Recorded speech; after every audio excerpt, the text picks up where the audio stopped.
أعوذ بالله من الشيطان الرجيم بسم الله الرحمن الرحيم السلام عليكم ورحمة الله وبركاته. زما شایسته ګرانو خواندو څنګه یاست؟ الحمدلله. الله دې وکړي چې تاسو ټول جوړ او روغ یاست، د صحت او د عافیت سره یاست، د بهترین ایمان سره یاست. الحمدلله الحمدلله. موږ باید ډیر شکر وکړو د الله سبحانه وتعالی چې دا شایسته د ذوالحجې میاشت موږ ټول تر نصیب کی. الحمدلله. الله دې وکړي چې تاسو په دا شایسته ورځ کې شی عبادتونه کوي، خپل ځان د ګناه څخه ساتي، په نیکیان کې ځان مخته کوي او کوشش کوي چې روزه هم ونیسي. په دغه ورځ کې ډیر ډیر ډیر فضیلت لري دا ورځ، او الله دې وکړي چې تاسو د الله سبحانه وتعالی ډیر ذکر هم کوي، خپل ژبه د الله سبحانه وتعالی ذکر کې مصروف کوي او خپل دا شایسته قیمتي وخت چې الله پاک مشترکي نصیب کی هغه ضایع ونه کی. الله پاک چې بس مشت توفیق راکړي چې مش ډیر عبادتونه وکړو، خپل رب راضي کو. په دغه ورځ کې الله سبحانه وتعالی ډیر غفور رحیم رب دی، مهربان رب دی چې هغه مشت بار بار موقع راکړي چې موږ باید خپل ځان ګناه سو وساتو، نیکیان کې ځان مخته کو.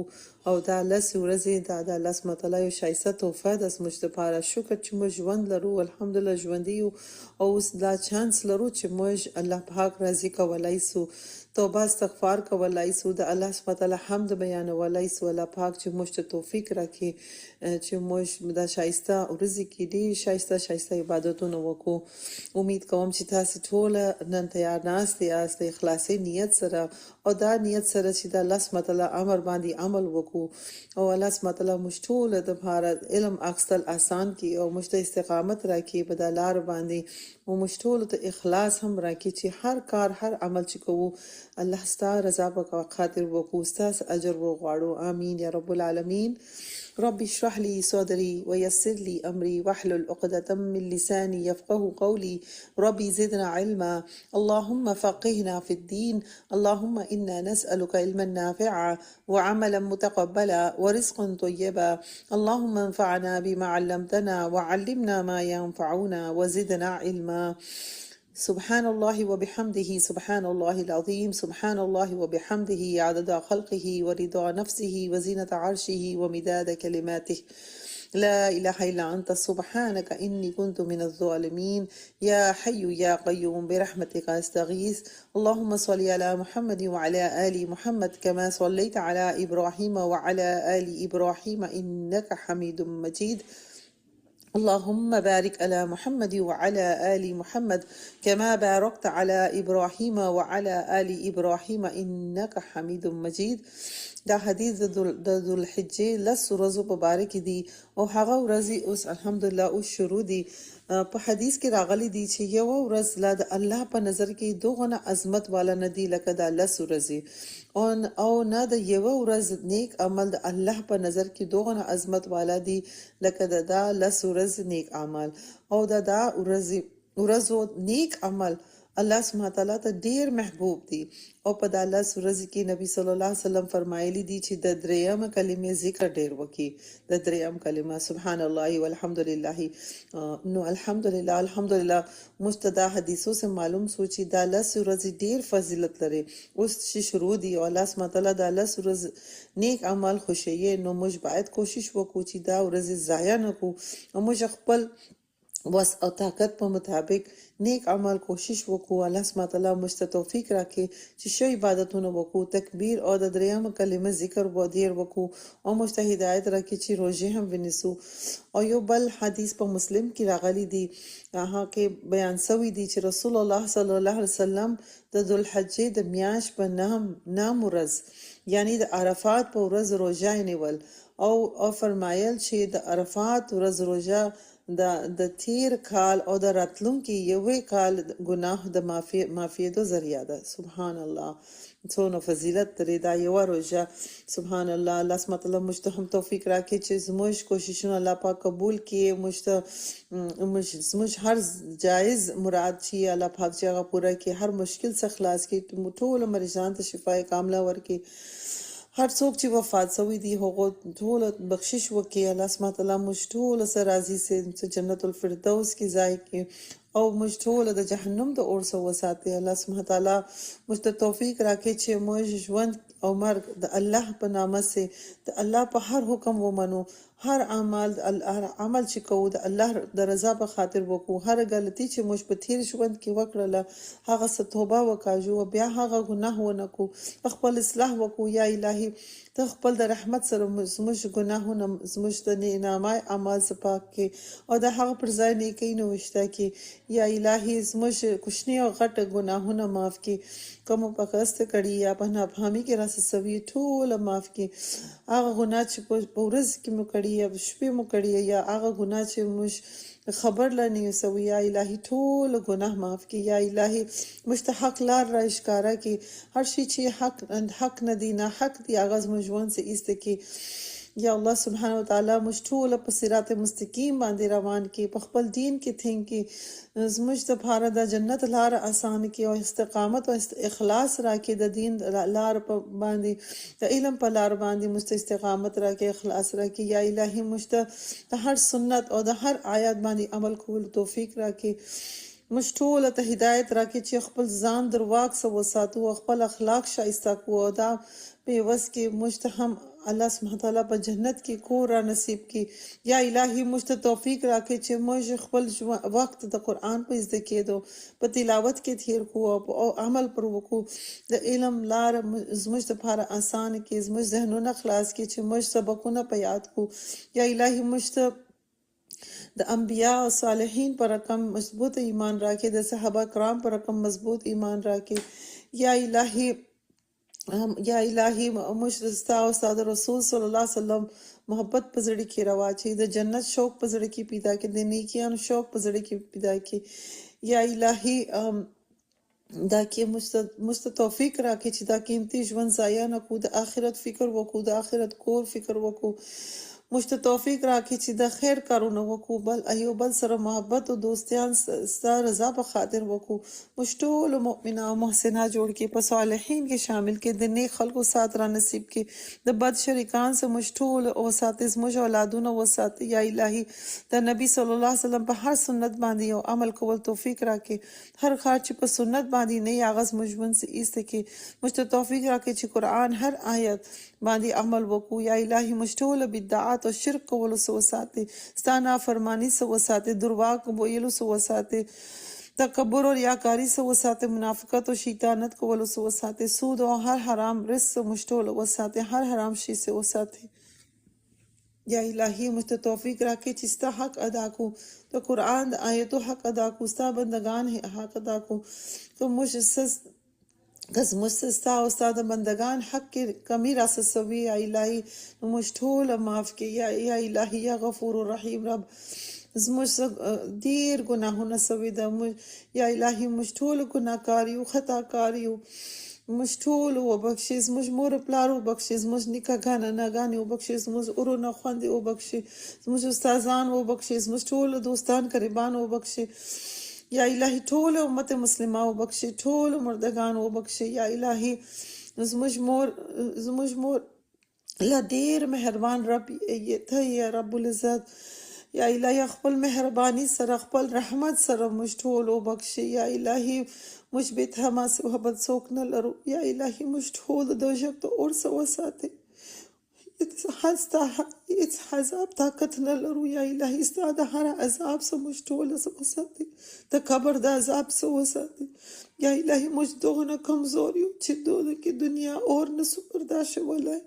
یا الهي نه موږ ستا د دوزخ اور چیرې طاقت لرو. یا الهي موږ ټول وساتي، ستا د دوزخ د اور څخه موږ ټول ستا پناه غواړو. یا الهي زموږ ټول د ایمانو حفاظت وکړي، زموږ ایمانونه ډیر کې تقوا ډیر کې شه عبادت توفیق راکړي. موږ ټول د شیطان د وسواس او شر څخه وساتي، د هر انسانان د شر څخه وساتي، د بد نظر څخه وساتي، یا الله جادو ټونه څخه وساتي. یا الهي موږ ستا پناه غواړو د شیطان څخه. یا الهي زموږ قرآن تلاوت هر قرآن چې موږ تلاوت کو، یا الهي هغه قبول کې، که غلطیان پکښې کیا یا الهي هغه معاف کې. موږ ته توفیق راکړي چې شوق سره کلام زده کو، شایسته تلاوت وکړو. یا الهی خپل ژوند او عمل د قرآن په ذریعه شایسته کو، اخلاق شایسته کو. دا قرآن په ذریعه زموږ قبر را روشان کړي، قیامت پر ورځ زموږ سفارش وکړي او تیر سه قبول کړي. یا الهی موږ کمزور یو، ته غني یې، موږ هیڅ طاقت نه لرو. یا الهی ټوله طاقت او قوت ستا دی، لا حول ولا قوة الا بالله.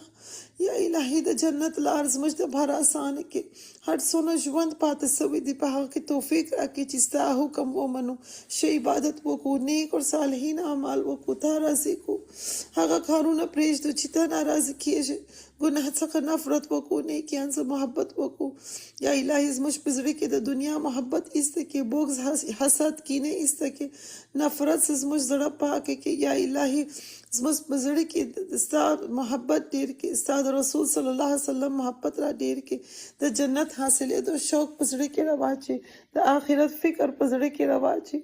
یا الهی موږ ټوله په تقوا کې ډېر کړي، زموږ ایمان مضبوط کړي، زموږ اولادو ایمان حفاظت وکړي، ستا د ملاقات شوق په زړه کې را واچوي. یا الهی موږ ټولو ته توفیق راکړي چې هر دې کس موږ ژبه ستا په ذکر کې مصروف سي، او خاص د هغه ښایسته ورځ د ذوالحجې لس ورځې کې یا الهي موږ ته توفیق راکړي چې ښایسته ذکر وکړو. یا الهي موږ ته شکر ادا کولو زړه راکړي چې ستا هر نعمت شکر وکړو او قدر وکړو، ستا احسان ومنو.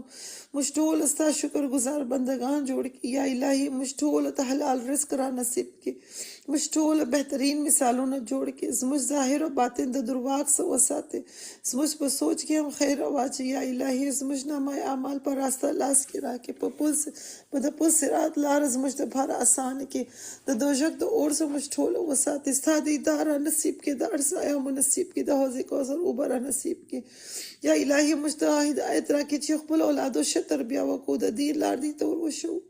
یا الهي زموږ اولادو ته هدایت ورکړي، د متقیان امام جوړ کړي، زموږ دپاره صدقه جاریه جوړ کړي، موږ گزار بندگان جوړ کړي، د قرآن محبت زړه کې واچي، هر فتنه هر شر هر مصیبت سے دې وساتي، د بد شریکان سے دې وساتي، د دې ته دنیا د آخرت کامیابی ورکړي. یا الهي د دین بهترین خدمت زموږ د اولادو سره زموږ را روان نسلو سره. یا الهي د مرګ وخت را باندې آسان کې، د مرګ په کلمه را نصیب کې، زموږ ایمان سلامت کې، زموږ خاتمه پر ایمان کې، مرګ په وخت د جنت بشارت موږ ټول ته نصیب سي، د جنت زیری موږ ټول ته نصیب سي. یا الهي موږ ټول د قبر د عذاب څخه وساتي، زموږ قبر د جنت پاک را جوړ کې، د حشر ورځ آسان کې، د منکر نکیر سوال جواب آسان کې، د ارسایه را نصیب کې، ستا د اداره نصیب کې، د قیامت پر ورځ زموږ نور را مکمل کې. یا الهي زموږ استادان په وخت کې په صحت کې برکتونه کښېږي، او دې ته بهترین اجر په دنیا په آخرت کې ورکړي، او دې دغه مصروفیات سره بیرن زموږ دپاره کوشش کوي. یا الهي د دې سره او دې فامل سره راضي سي. یا الهي په دا ادارې کې هر څوک چې هر کوشش کومک کوي، که غټ یې که کوچنی یې، ټولو ته اجر عظیم ورکړي، ټولو څه قبول کړي، ټولو ته استقامت ورکړي، د دې دنیاوي کارو کې هم اساني پیدا کړي، ټولو مریضان ته شفای کامله ورکړي، شفایابي ورکړي. یا الهي موږ ټول هر قسم ناجوړي سه وساتي، ټول امت مسلمه وساتي. یا الهي هر څوک چې وفات شوی دی هغه ټول وبخښي، جنت الفردوس ور نصیب کړي، او د دې فامل ته صبر جمیل ورکړي. یا الهي هر خور چې هر مشکل لري، هر پریشانی لري، یا الهي ته ټول دپاره اسان کړي، هر مشکل هغه مشکل څخه خلاص کړي، غم فکرونه چرتونه را لرې کړي. یا الهي ته د ټولو دپاره اسانه کې. یا الهي هر څوک چې حج دپاره تللی دی، یا الهي د دې حج مبرور کې، یا الهي حج قبول کې، د دې دپاره اسانیان پیدا کړي. یا الهي هر څوک چې د حج خواهش لري، عمرې خواهش لري، یا الهي د ټول دا خواهش پوره کړي، موږ ټول د حج او عمرې کول د توفیق را نصیب کړي. یا الهي موږ ټول څه قبول کړي، موږ ټول دعاوې زموږ په حق کې او ټول امت مسلمه په حق کې قبول کړي. آمين يا رب العالمين. اللهم صل على سيدنا محمد وعلى آل محمد كما صليت على إبراهيم وعلى آل إبراهيم إنك حميد مجيد. جزاك الله خيرا كثيرا. السلام عليكم ورحمة الله وبركاته. الله أكبر الله أكبر لا إله إلا الله والله أكبر الله أكبر ولله الحمد.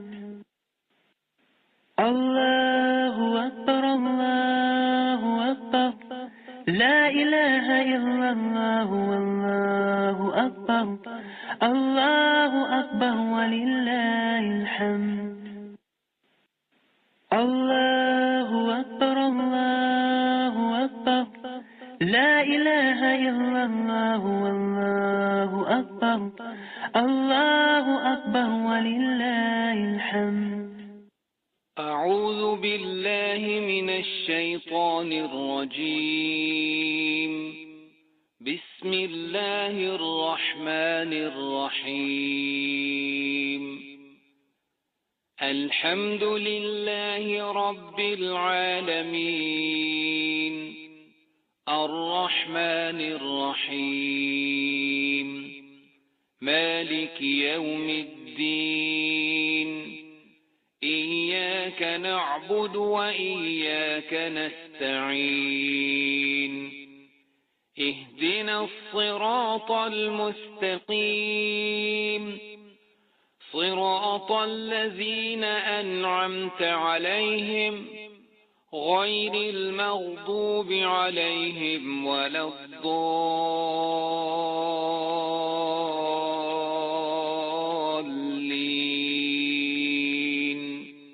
آمين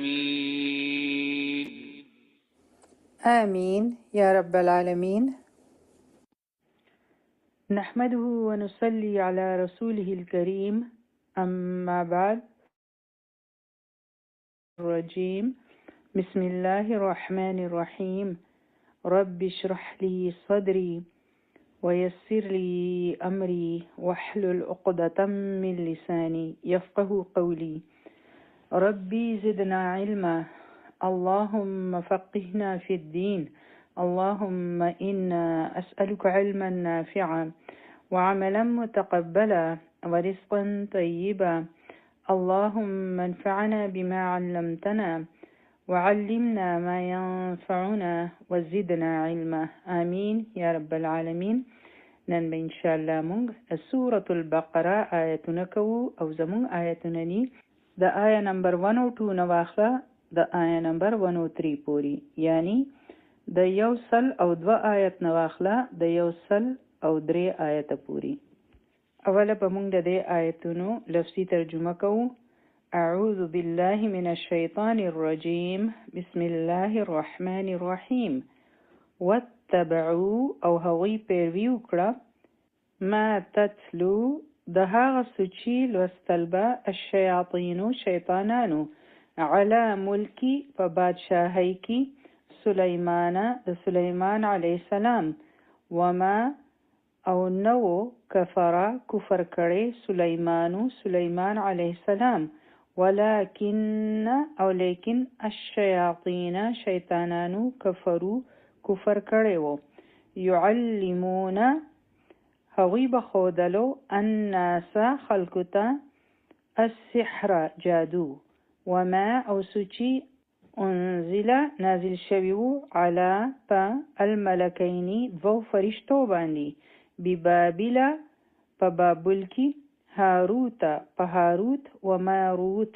او پا ماروت وما او نبا يعلمانی دی دوانو خودلو من احدین یو کستا حتی تردیچی یقولا ویل بدی دوارو انما بشکا نحنو منخو فتنة یو فتنیو فلا پسما تکفر تاسو کفر کوي فیتعلمون پس هغیبا ازدکو منهما د دې دواړونه ما هغه په بریکټ کې لیکي جادو یفرقون هغیبا جدائی راوستله به سره د هغې بین پمنس کی المرئی د سړی و زوجه او داغو د خزی وما او نو هم هغی بضارین نقصان رسول والا به سره د هغې من احدین یو کسلا الا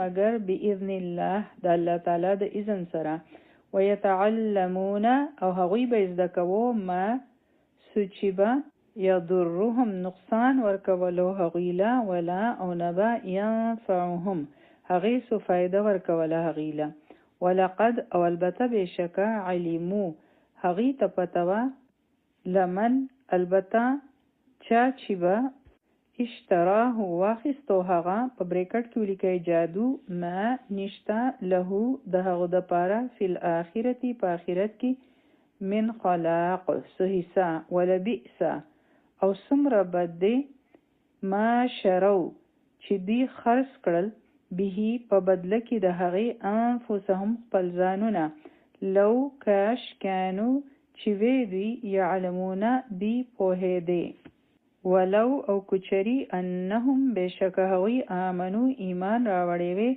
واتقوا او تقوی اختیار کړی وي لمثوبتن البته ثواب به موندلی و من د طرفنا عند الله د الله تعالی خیرون بهتر لو کاش چې کانو وی هغوی یعلمون هغوی پوهېدې. الحمدلله د دې ځای پورې زموږ نننۍ ترجمه ده او اوس به موږ د دې آیتونو تفسیر ګورو. په ننني سبق کې کافي اهم خبرې دي چې هغه زموږ د ژوند سره تعلق ساتي. دلته له هغه شان هغه موضوع روان دی چې بني اسرائیل به څنګه شرارتونه کول، د هغوی خویونه او خصلتونه څنګه وو او هغوی څه کړي وو او د نبي کریم صلی الله علیه وسلم په ورځو کې به یې څه کول.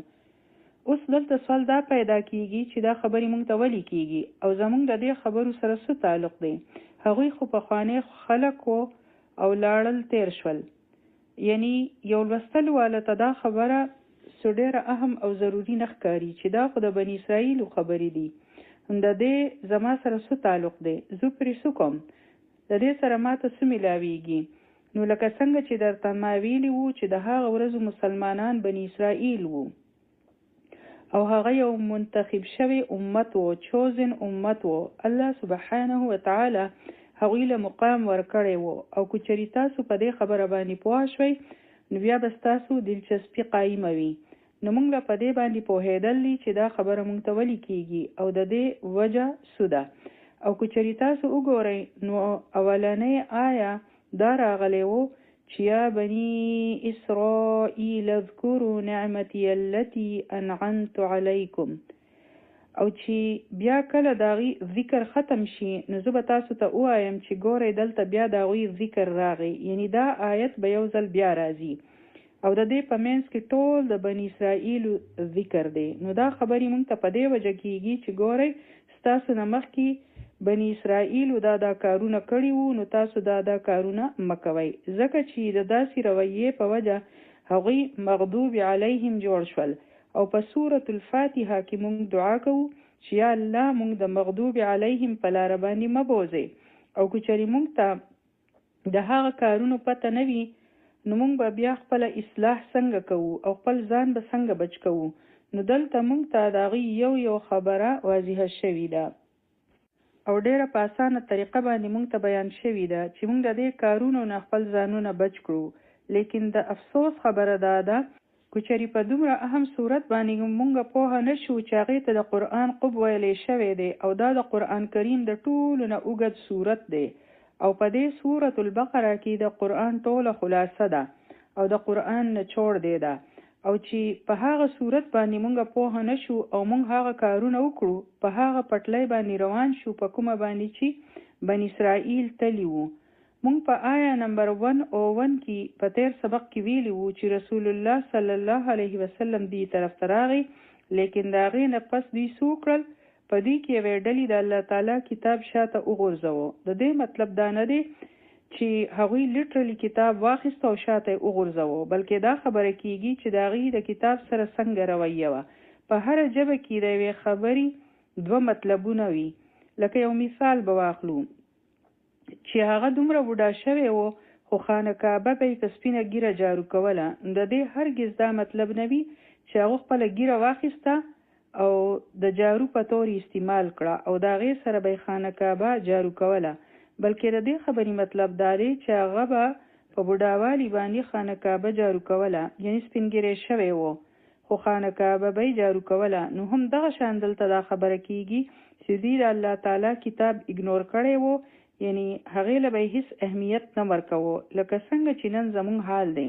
نو دغه شان هغوی کړي وو او چې کله یو منتخب شوی امت د الله تعالی د کلام سره دغه شان معامله کوي نو بیا بل شي د هغې ځای واخلي چې څوک د الله تعالی کلام پرېږدي نو په نورو کارونو کې ولګي په خرافاتو کې نو هم دغه شان معامله د هغې سره شوې وه او چې هغې د الله تعالی کتاب پرېښودو نو د هغې ځای بیا څه واخیستو. اوس به موږ ګورو په آیت نمبر 102 کې نو د تیر آیت سره د دې آیت تعلق دی او چې په قرآن کې یو آیت بدل شي نو د هغې بیا د تیر آیت سره تعلق وي چې کله د بني اسرائیل د الله تعالی د کتاب سره تعلق صحیح پاتې نه شو نو بیا څه وشول هغوی یوې کندې ته وغورځېدل. اوس ګورو موږ آیتونه. واتبعوا ما تتلو الشیاطین علی ملک سلیمان او اتباع وکړه پیروي وکړه فالو کولی شروع کړل د څه اتباع وکړه هغوی یعنی پسو پسې روان شو هغه شی چې هغه به شیطانان وي د سلیمان علیه السلام په بادشاهۍ کې نو یوی دا معنی ده او د دې یوه بله معنی هم مفسرینو کړې ده او هغه دا ده چې د تتلو مطلب دی دلته تتلو الشیاطین چې وی به شیطانانو علی ملک سلیمان یعنی په سلیمان علیه السلام باندې به شیطانانو دروغ وی د دې پوهې سره به وی چې د دې علم سره د سلیمان علیه السلام سلطنت یعنی د هغو بادشاهي قایمه وه یعنی سلیمان علیه السلام هغه ته چې دومره غټه بادشاهي میلاو شوې وه د هغو دپاره الله تعالی هواګانې مسخر کړي وې جنات به د هغو په قابو کې وو د مرغو په ژبه به هغه پوهېدو دومره غټه بادشاهي هغو ته څنګه میلاو شوې وه نو دی به وی چې دا هر څو نعوذ بالله هغو ته په دې وجه میلاو شوي وو چې هغه جادوګر وو استغفر الله چې هغو به دا هر څه د جادو په وجه کنټرول کول. د دې شاته څه هغه زه تاسو ته بیانول غواړم. د سلیمان علیه السلام په ورځو کې د جادو ډېره غټه چرچه وه جناتو یعنی شیطانانو به د اسمانونو نه خبرې راوړې او په هغې کې به یې دروغ رښتیا شامل کړو او کاهنانو له به یې خبرونه راوړل. کاهن پیژنئ تاسو څوک چې جادو کوي نو د بني اسرائیلو په دې خبرو کې ډېره غټه دلچسپي وه او چې کله سلیمان علیه السلام دا هر څه ولیدل نو هغو ټول کتابونه جمع کړل چې په کومو کتابونو کې د جادو ټوټکې فالونه وغیره وو او هغه یې په یو صندوق کې واچول د خپلې کرسۍ د لاندې خښ کړل. پوه شوئ په دې خبره یعنی ټول کتابونه یې راواغستل او د خپلې کرسۍ د لاندې خښ کړل او دا حکم یې ورکړو چې خبردار د نن نه پس دا خبره د هیڅ چا د خولې نه وانورم چې جنات یعنی پیریانو ته د علم غیب پته ده لکه نن چې موږ وایو چې جناتو یعنی پیریانو ته د غیبو په باره کې علم دی نو سلیمان علیه السلام وی چې کومه د چا د خولې نه دا خبره واورېده نو زه به د هغو سر پرې کړم. او چې کله سلیمان علیه السلام وفات شو نو هغو چې کوم کتابونه خښ کړي وو په کومو کې چې د علم نجوم خبرې وې نو یو شیطان د سړي په صورت کې راغی خلکو له او هغوی ته یې وی چې تاسو ته یو داسې خبره ونښیم چې هغه تاسو ته یو داسې خزانه ونښیم چې هغه تاسو ټول عمر نشئ ختمولی. د دې کرسۍ د لاندې وکنئ نو خلکو کنل شروع کړل او هغه شیطان ځان له ودرېدو د هغې وجه دا وه چې په کرسۍ کې دا خاص خبره وه چې کوم شیطان د هغه کرسۍ خوا له لاړو نو هغه به فوراً پوهه شو. خلکو هغه ځای وکنو او هغه ټول کتابونه یې راوویستل. شیطان هغوی ته وی چې ګورئ تاسو ته پته ولګېدی چې څنګه به سلیمان علیه السلام حکومت کوو په پیریانو په انسانانو په مرغو د دې په ذریعه خو به یې کوو نو په خلکو کې څه خبره مشهوره کړه چې دا ټوله بادشاهي به هغو د جادو په زور چلوله. نو اوس بني اسرائیل والا په جادو ورپسې شو په هغه څیزونو پسې کوم چې به شیطانان وي دا کارونه د شیطانانو وو جادو، ټوټکې، فالونه. نو دلته دا جمله متعرضه راغلی ده. جمله متعرضه هغه جملې ته وایي چې کله خلک یو خبره په دوو طریقو باندې کوي. لکه که څوک تاسو ته وایي چې پاسه مکینه، ٹھیک شوه، پاسه مکینه، او هم دغه الفاظ استعمال شي او بیا هغه وایي پاسه ما کینه، ٹھیک شوه. یعنی د هغې دوه مطلبونه راځي. یو ځل ووایي که نه، لکه چې یو ځل وایي که نه چې پاسه کینه ما، یعنی ودرېږه، او چې بیا وایي چې پاسه ما کینه، رایټ. هغه لفظونه دي خو صرف د ویلو فرق دی. نو چې کله د سلیمان علیه السلام خبره راغله نو ویلی شو خبره کټ شوه، وما کفر سلیمان، چونکې د هغوی په ذهن کې دا خبره وه.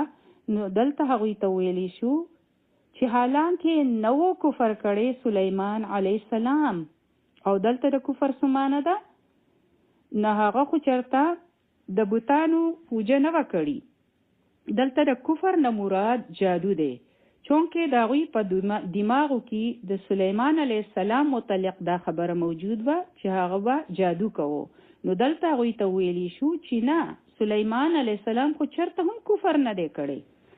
دلته الله تعالی د خپل نبی برات پیش کړو، یعنی خپل نبی د دې خبرې نه بری کړو چې هغه چرته هم دا کار نه دی کړی. او بیا راغی ولکن الشیاطین کفروا، چې دا کفر خو شیطانانو کړی وو، دا جادو او کاهنی به هغوی کوله. یعلمون الناس السحر، او د شیطانانو نه مراد صرف شیطانان، جنات یعنی پیریان نه دي. د شیطانانو نه یو مطلب خو شیطانان کېدی شي، لیکن په جناتو او انسانانو کې خو هم شیطانان وي که نه. یعنی دا نه ده چې شیطانان جوړ شي، بلکې د دې مطلب دا وي چې په هغوی کې شیطانی صفات وي، خصلتونه وي د شر.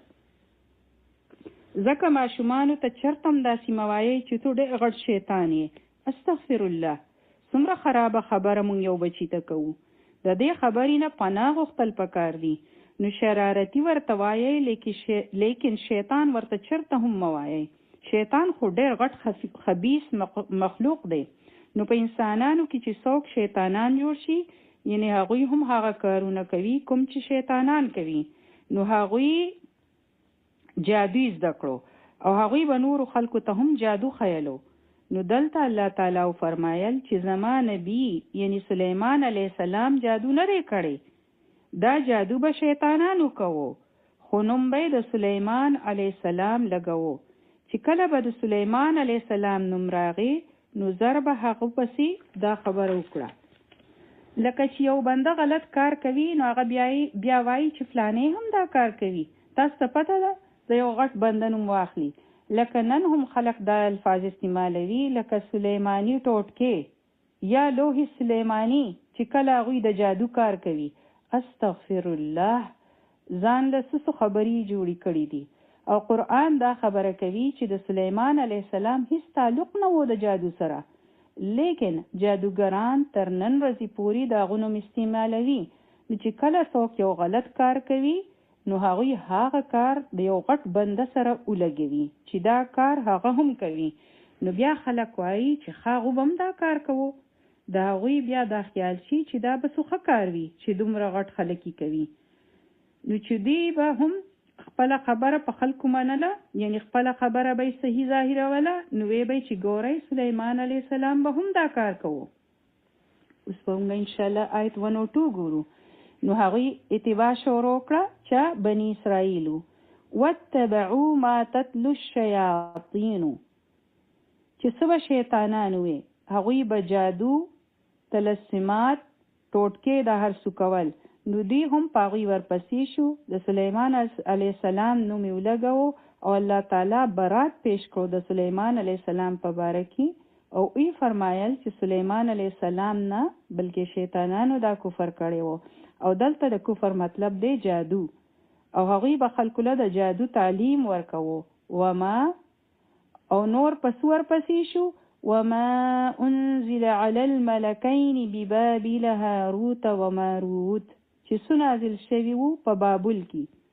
بابل یو ښار وو په عراق کې، په انګلیش کې ورته بیبلونین هم وایي، نن سبا هغې ته کوفه وایي. نو هلته دوه فرشتې وې، ملکین دوو فرشتو ته وایي.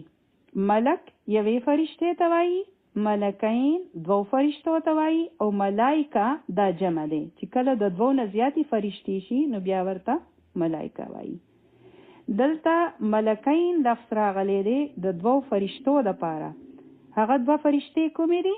هاروت او ماروت. او هاروت او ماروت او د هاروت او ماروت څه قصه وه، څه هسټري وه، په تفسیرونو کې ډېر څه لیکلی شوي دي. نو هغه ټول اسرائیلي روایات دي، په هغې کې اوثنټک یعنی صحیح خبره نشته چې هغه زمونږ په حدیث کې موجود وي او نه په قرآن کې، بل داسې ذکر راغلی دی سوای د دې نه چې دی الله تعالی د ازمایښت لپاره رالیږلي وي. نو اوس د هغه قصو د ویلو څه فایده نشته، ځکه چې په اصل کې مونږ ته دا کتلي چې اصلي خبره څه ده. نو بني اسرائیل نور په کومو څیزونو ورپسې شو؟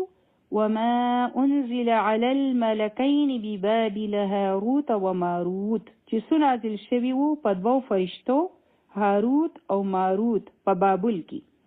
یعنی په بابل ښار کې دوه فرشتې نازلې شوي وې، راکوزي شوي وې چې د هغوی نومونه وو هاروت او ماروت. په هغوی نازل شوي وو. زه تاسو دلته د آیتونو سره سره پوهه کوم او تاسو دا په غور سره اورئ، چونکې دا آیت اوږد دی نو چېرته تاسو پکې ورک نشئ، یعنی بل خوا لاړ نشئ. دا ایکسپلینیشن زه تاسو ته وروسته هم کولی شم، لیکن چې کله تاسو دا آیت وګورئ نو پکار ده چې تاسو دا آیت بیانولی شئ چې یو آیت به څنګه تاسو اخلئ او بل بنده به پې څنګه پوهه کوئ. د دې مفهوم خو به اوس زه تاسو ته بیان کړم، نو تاسو ځان پوهه کړئ چې هغوی په څه څیز ورپسې شو او هغه څه شی و چې هغه نازل شوی و په ملکین هاروت او ماروت چې کله هغوی په بابل ښار کې وو. بعضی مفسرین وایي چې هغه جادو و، لیکن بعضی وایي چې هغه جادو نه و، لیکن داسې وه. یو مثال به واخلو. زه تاسو ته ویم چې د هندوانو دا طریقې دي، د یهود دا طریقې دي او د عیسایانو دا طریقې دي، او زه تاسو ته د هغوی طریقې په دې وجه بیانوم چې ګورئ تاسو چېرته په دې طریقو باندې لاړ نشئ، دا طریقې غلطې دي. لیکن که څوک پاسي او دغه طریقې شروع کړي نو هغوی خو دا په دې طریقه سره نو هغوی ته دا په دې طریقه سره ویلی شوي وو چې د دې طریقو نه ځان بچ وساتئ، او هغوی په هغه طریقو ورپسې شو. یعنی هغوی ته دا خبره وشوه چې ګورئ دا غلطي طریقې دي، د دې لارې نه ځان بچ وساتئ، او هغوی څه وکړل؟ هم په هغه لاره هغوی روان شول. نو هاروت او ماروت به خلکو ته وی چې ګورئ دا طریقې دي د جادو، لیکن تاسو ځان د دې نه بچ کوئ. مونږ تاسو ته په دې وجه دا هر څه وایو چې تاسو ځان د دې غلط کار نه بچ کړئ. هغه خلک دا کارونه کوي، داسې کوي، هغوی دا طریقې استعمالوي. وما يعلماني او نه به هغوی دواړو خیلو، چا یعنی هاروت او ماروت، من احدین یو کس ته هم، یعنی هاروت او ماروت به هیچ چا ته هم جادو نه خیلو. حتی یقولا انما نحن فتنة، تر دې چې هغوی به وي چې دا یو ازمایښت دی. فلا تکفر، نو مه تاسو کفر کوئ. دا موږ چې تاسو ته کومې خبرې ښیو چېرته داسې ونه شي چې تاسو دا کار شروع کړئ. د دې څیزونو نه ځان بچ کوئ، ځکه چې دا یو ازمایښت دی ستاسو دپاره. اوس چونکې تاسو په دې خبره پوه شوئ نو دې کار نه ځان بچ کوئ. ټیک ده؟ پوه شوئ په دې خبره؟ ښه، دویمه خبره بعضې مفسرینو دا هم لیکلي وه چې د جادو د طریقو هغوی ته پته وه، یعنی هاروت او ماروت په دې وجه رالیږلي شوي وې چې هغوی آزمایش و، د هغوی سره چونکې د جادو علم و، د جادو د علم طریقې هغوی ته معلومې وې، نو هغوی به خلکو ته وې چې دا مه زده کوئ، دا داسې شی دی چې د دې په وجه تاسو کفر ته رسېدی شئ. لیکن چې کوم به بیا هم خپل ایمان خرڅولو ته تیار شو، یعنی کوم خلک چې به بیا هم خپل ایمان خرڅولو ته تیار شو، نو هغوی به بیا د دینه جادو زده کوو. دا خبره هم په تفسیرونو کې راغلی ده، لیکن تاسو ځان په دې خبره پوهه کړئ چې د هغوی سره څه نو هغه یو ازمایش و. بس د هغوی سره څه علم و، خو هغوی به وی چې دا یو ټست دی، ازمایش دی، دا کارونه به نه کوئ. لیکن خلکو به بیا هم هغه کارونه کول. په ابن کثیر کې یو روایت دی چې د نبی کریم صلی الله علیه وسلم د وفات نه پس یو ښځه راغله مدینې ته، او چې هغې ته دا پته ولګېده چې د نبی کریم صلی الله علیه وسلم وفات شوی دی، نو هغې ډېر وژړل. خلکو ترېنه تپوس وکړو چې ولې ژاړې؟ نو هغې وی چې زما سره داسې کارونه شوي دي، زما خاوند زه پریښي ومه، ما وی چې هغه واپس راشي. چا ما ته ووی چې که تو فلاني ځای ته لاړې نو هلته به تا ته فلاني څیز میلاو شي او د هغې سره به ستا خاوند واپس راشي. نو یو ښځه راغله، هغې 2 سپي راوړل، په یو باندې هغه په خپله سوره شوه او په یو باندې زو، او زی د بابل ښار ته بوتلم او هلته 2 فرشتې راویزاندې وې، او هغوی ته ما ووی چې ما ته وښایه چې دا کوم علم ستاسو سره دی. نو هغوی وی چې د دې دپاره به تا ته څه کول وي، بهتره ده چې تو دا زده نه کړې. خو ما ورته وی چې نه، زه خو به دا زده کومه. هغوی وی چې لاړه شه او په تنور کې متیازې وکړه. نو هغه لاړه، خو د هغې زړه دا خبره ونه منله او هغه واپس راغله، او هغې وی چې ما هلته متیازې ونه کړې. نو هغوی ورته وی چې تا بیا څو لیدل؟ هغې وی چې ما ته خو هیڅ په نظر را نغلل. هغوی وی چې تو دروغ وی، زه لاړه شه او متیازې وکړه. بیا لاړه او همت یې وکړو، او هغې بیا دا کار ونه کړو. هغې بیا بهانه وکړه هغوی ته چې کله واپس راغله، هغوی وی چې نه، داسې نشي کېدی، تو ووایه چې تا څو لیدل. که تاسو نه وي لیدلي، د دې خبرې مطلب دی چې تو دروغ وی. تو لاړه شه او متیازې وکړه چې تر څو پورې تا داسې نه وي کړي، نو بیا تا ته هغه شی نشي میلاویدی. هغه لاړه په 3 ځل او هغې متیازې وکړې. هغې وکتل چې یو شی راووتو او اسمان طرف ته لاړو، یعنی یو شی راووتو او اسمان طرف ته لاړو. او چې راغله او هغوی ترېنه تپوس وکړو چې تا متیازې وکړې؟ ما وی او. هغې وی چې تا څو لیدل؟ ما ورته وی چې داسې یو شی راووتو او اسمان طرف ته لاړو. هغوی وی چې بس هغه ستا ایمان و چې هغه لاړو. اوس چې تو څه وی که نه، نو هغه به کېږي. نو اوس هغوی څه وکړل؟ د دې د ازمایش دپاره یې دانه واچوله چې دا د ځمکې نه راوخیژوه. نو هغه راوخته. هغې وی چې پخه شه، هغه دانې ته وی، نو هغه دانه پخه شوه. هغې وی چې اوړه جوړ شه، نو د هغې نه اوړه جوړ شو. او بیا یې ورته وی چې روټۍ جوړه شه، نو د هغې نه روټۍ جوړه شوه. ښځه ډېره ستومانه شوه او پریشانه شوه چې زما نه خو ایمان لاړو. اوس هغه په ژړا انګولا باندې نبی کریم صلی الله علیه وسلم راغله چې د هغو نه تپوس وکړي. نو صحابه کرام رضی الله عنهم ورته وی چې تو توبه او استغفار وکړه، د خپل مور او پلار خدمت کوه، او بیا په صحابه کرام رضی الله عنهم هم ډیر زیات احتیاط کوو. نو خیر، دا روایت په ابن کثیر کې دی، که څوک ویل غواړي نو ویلی شي. د هاروت او ماروت سره چې کوم علم و د جادو په باره کې، نو هغه یو ټیسټ و. هغوی به مخکې خلکو ته وی چې دا ټیسټ دی چې تاسو کفر مه کوئ، لکه ما چې تاسو ته مخکې ویلي وو چې د هغوی سره څو ښې خبرې وې، ذکر او اذکار وو، څو روحاني څیزونه وو، هغه هم کیدی شي. او دې ته وی چې دا الټه مه استعمالوئ. او دا هم کیدی شي چې هغوی دا ویلي وي چې جادو په دې طریقه باندې کیږي، لیکن تاسو دا مه کوئ، صرف هغوی پوهه کول. دریم دا هم کیدی شي چې د هغوی سره یعنی د جادو کمی کلمې وي، نو هغوی ته به وی هم چې دا مه زده کوئ، لیکن خلکو به بیا هم هغه زده کول غوښتي. فیتعلمون، نو هغوی به زده کوو.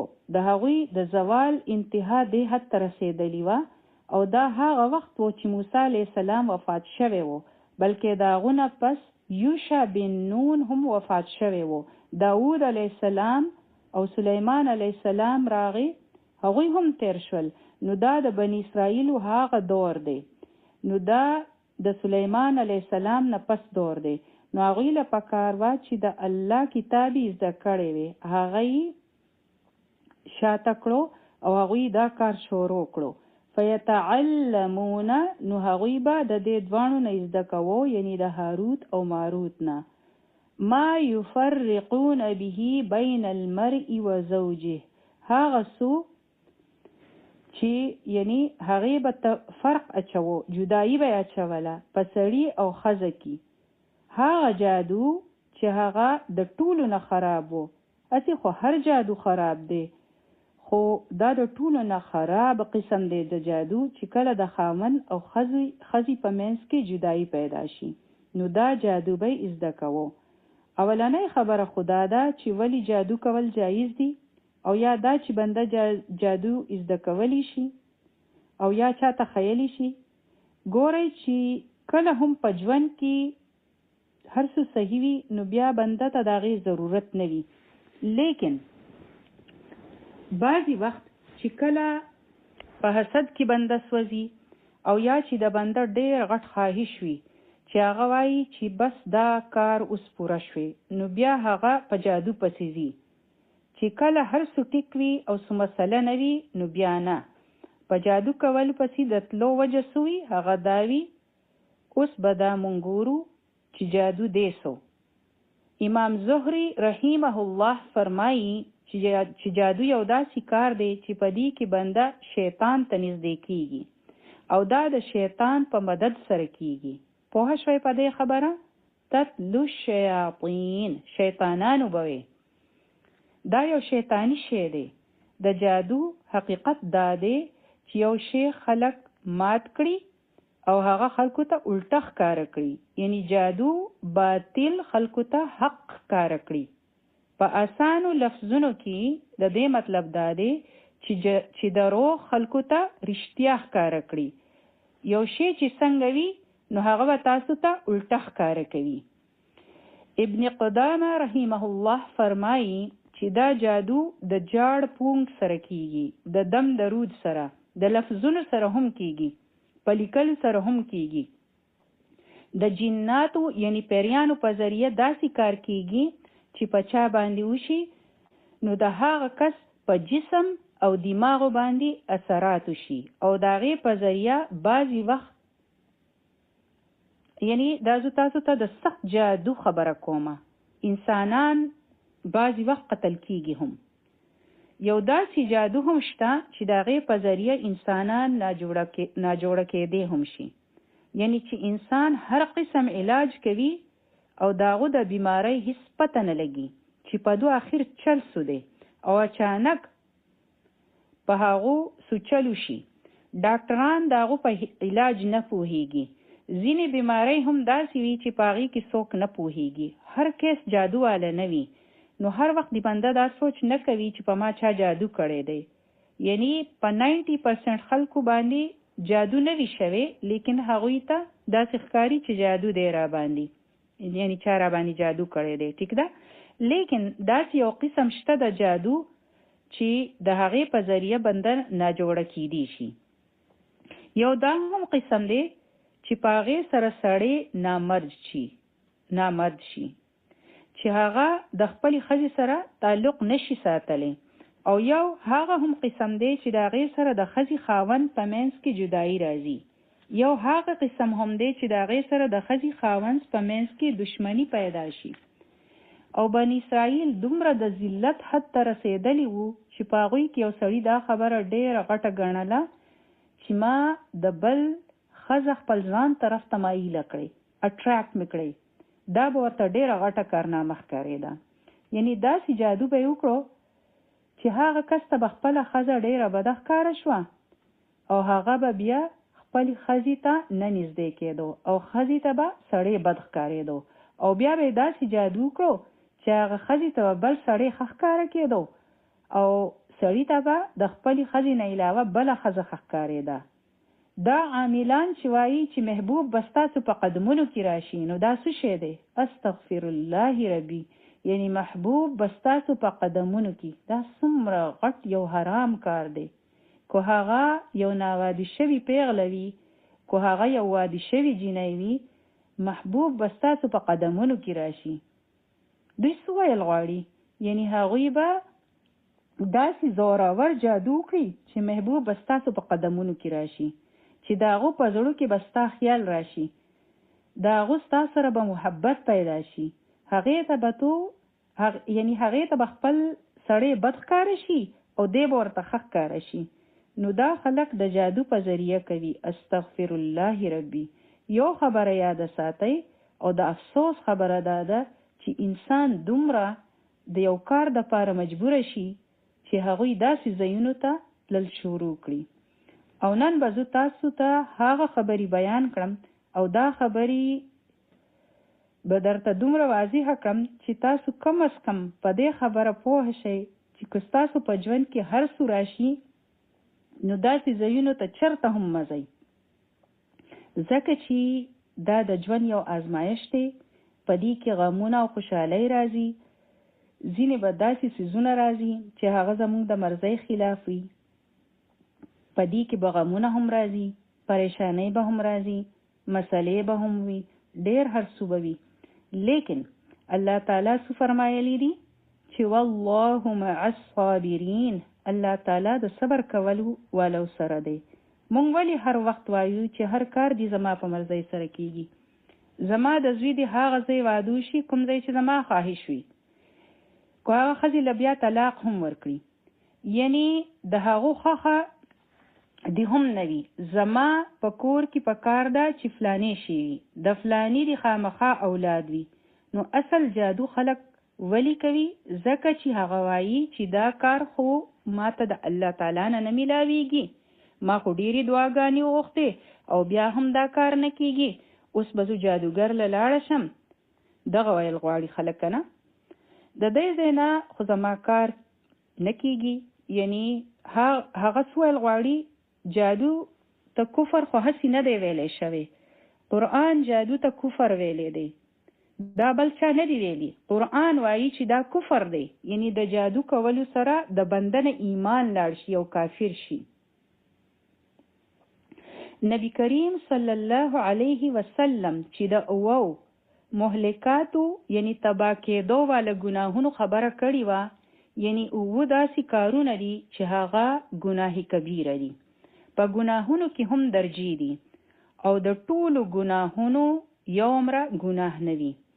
اوو داسې ګناهونه دي چې دا د ټولو نه ډېر غټ ګناه دی. په دې کې اولنی دی شرک کول، دویم ګناه دی جادو کول، یا په چا باندې کول، یعنی په خپله جادو کول، یا جادوګر چې جادو کوي که نه، او یا په چا باندې جادو کول. دریم ګناه دی څوک ناحق قتل کول. څلورم ګناه دی سودخوري، سود یعنی د سود کاروبار کول. پنځم د یتیم مال خوړل. او شپږم د کفارو سره د جنگ کولو نه تښتېدل. او اووم ګناه دی په پاک دامنه ښځو باندې تهمت لګول. دا دی اووه غټ ګناهونه. غټ ګناهونه هم ډېر زیات دي، لیکن په هغه ټولو کې دا وو د ټولو نه ډېر غټ دي. چې کله خلک جادوګرانو لځي نو هغوی څه کوي؟ څومره غټ ګناه طرف ته هغوی ځي او د الله نه یقین ختم شي، ځکه چې الله تعالی خو یې نه راکوي نو موږ به د بل چا نه واخلو. نو بنده څه وکړي؟ کفر وکړي که نه؟ یعنی د هغو دا خیال وي چې الله یې نه راکوي نو ولی بل کس به هغو له ورکړي. د بل چا سره دا طاقت او قوت شته چې الله یې نه ورکوي نو هغه به یې ورکړي. دا ویل غواړي بنده. نو شیطانان څه کوي؟ د هغوی د جادوګرانو سره کانټراکټ وي. پوه شوئ په دې خبرو؟ یعنی یو عهد کړي وي، یو وعده یې کړي وي. شیطانان د جادوګرانو هسې مدد نه کوي. پوه شوئ په دې خبره؟ اوله شیطانان په جادوګرانو باندې څو کارونه کوي، بیا د هغې نه پس د جادوګرانو مدد کوي. او د ټولو نه مخکې ما تاسو ته ویلي وو چې جادو د جناتو په ذریعه کیږي، د هغوی نه کار اخیستی شي. اوله جادوګران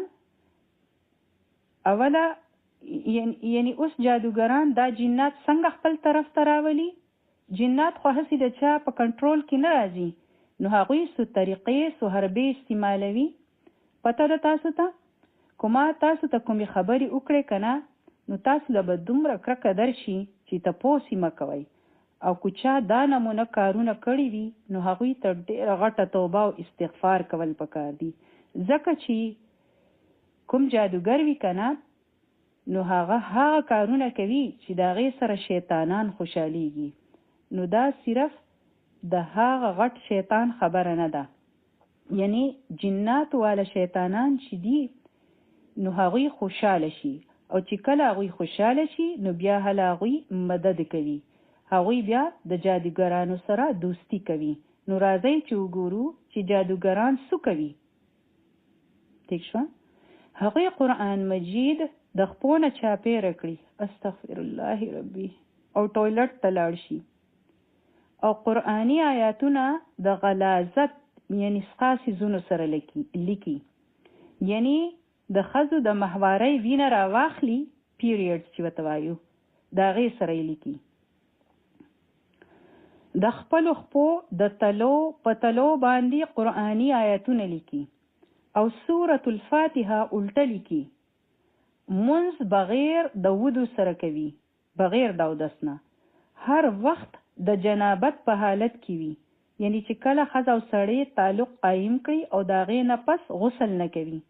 او ځینې داسې هم وي چې هغوی د الله تعالی د نوم په ځای د شیطان په نوم زناور ذبح کړي، بیا هغه ذبح شوی زناور په یو داسې ځای کې وغورځوي چې هغه دوی ته هغه شیطان خیلی وي.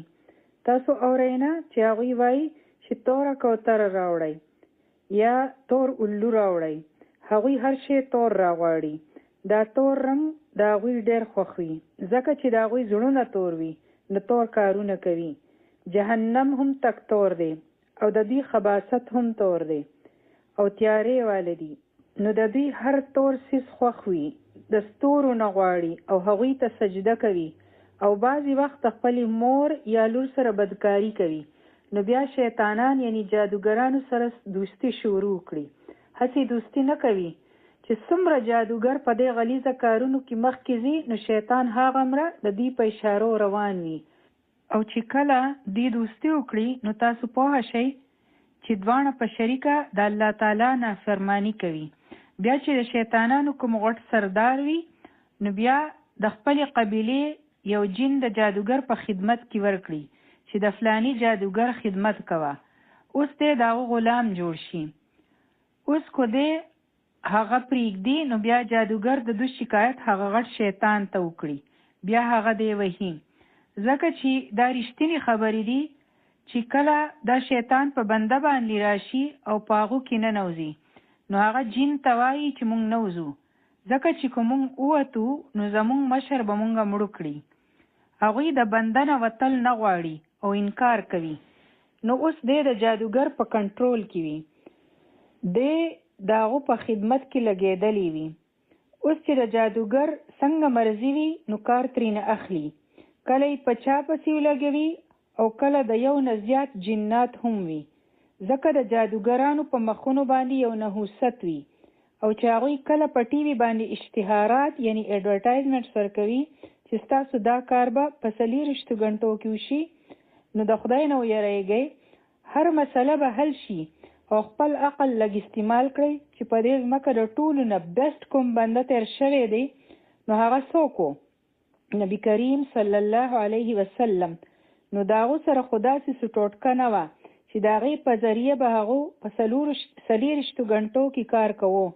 په عایشه رضی الله عنها چې د هغو خوږه بیبي وه، په هغې باندې تهمت ولګېدو، او نبی کریم صلی الله علیه وسلم ته پته نه وه چې دا چا څه کړي دي.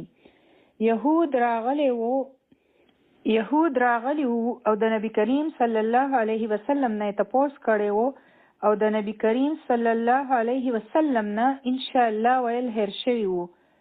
هغو له خو جواب نه ورتلو او هغه چېرته خپلې مسلې په دې طریقه نه وې حل کړي. د ټولو نه بست بنده چې د هغو نه نږدې الله تعالی ته څوک نه وو، نه هغه د الله تعالی محبوب او هغو له داسې هیڅ طریقې نه ورتلي او تاسو ګورئ د دوی سره داسې طریقې دي. نو اول خپلې مسلې خو حل کړئ. دوی اشتهارونه ورکوي او ظاهره ده چې په اشتهارونو خو هم پیسې لګي. اشتهارونه ورکوي، پیسې ورکوي او بیا د خلکو د راغوښتلو کوشش کوي چې په څه طریقه باندې بنده راشي چې هر قسم مسله به مو حل شي. نو استغفر الله دی کوم ځای ته ورسېدل؟ دی ځان ته خدای وایي، یعنی الله ته د دعا کولو ضرورت نشته. بس دی له لاړ شئ نو بیا به ستاسو هره مسله حل شي. کو د چا هر قسم مشکل وي، کو هغه د ایمیګریشن مسله وي، کو د جاب وي، کو هغه کاروبار وي، کو د چا د خاوند سره ناچاقي وي، د هرې مسلې حل د دې سره دی. په دې طریقه دوی بندیان راګیروي او خلک په خپل موټیکي کوي. نو په دې طریقه دوی جن کنټرول کوي او بیا پی رنګارنګ کارونه کوي. په دې وجه د جادوګرانو سزا قتل ده. قتل ده د دې سزا او د دې نه سیوا بل هیڅ سزا نشته.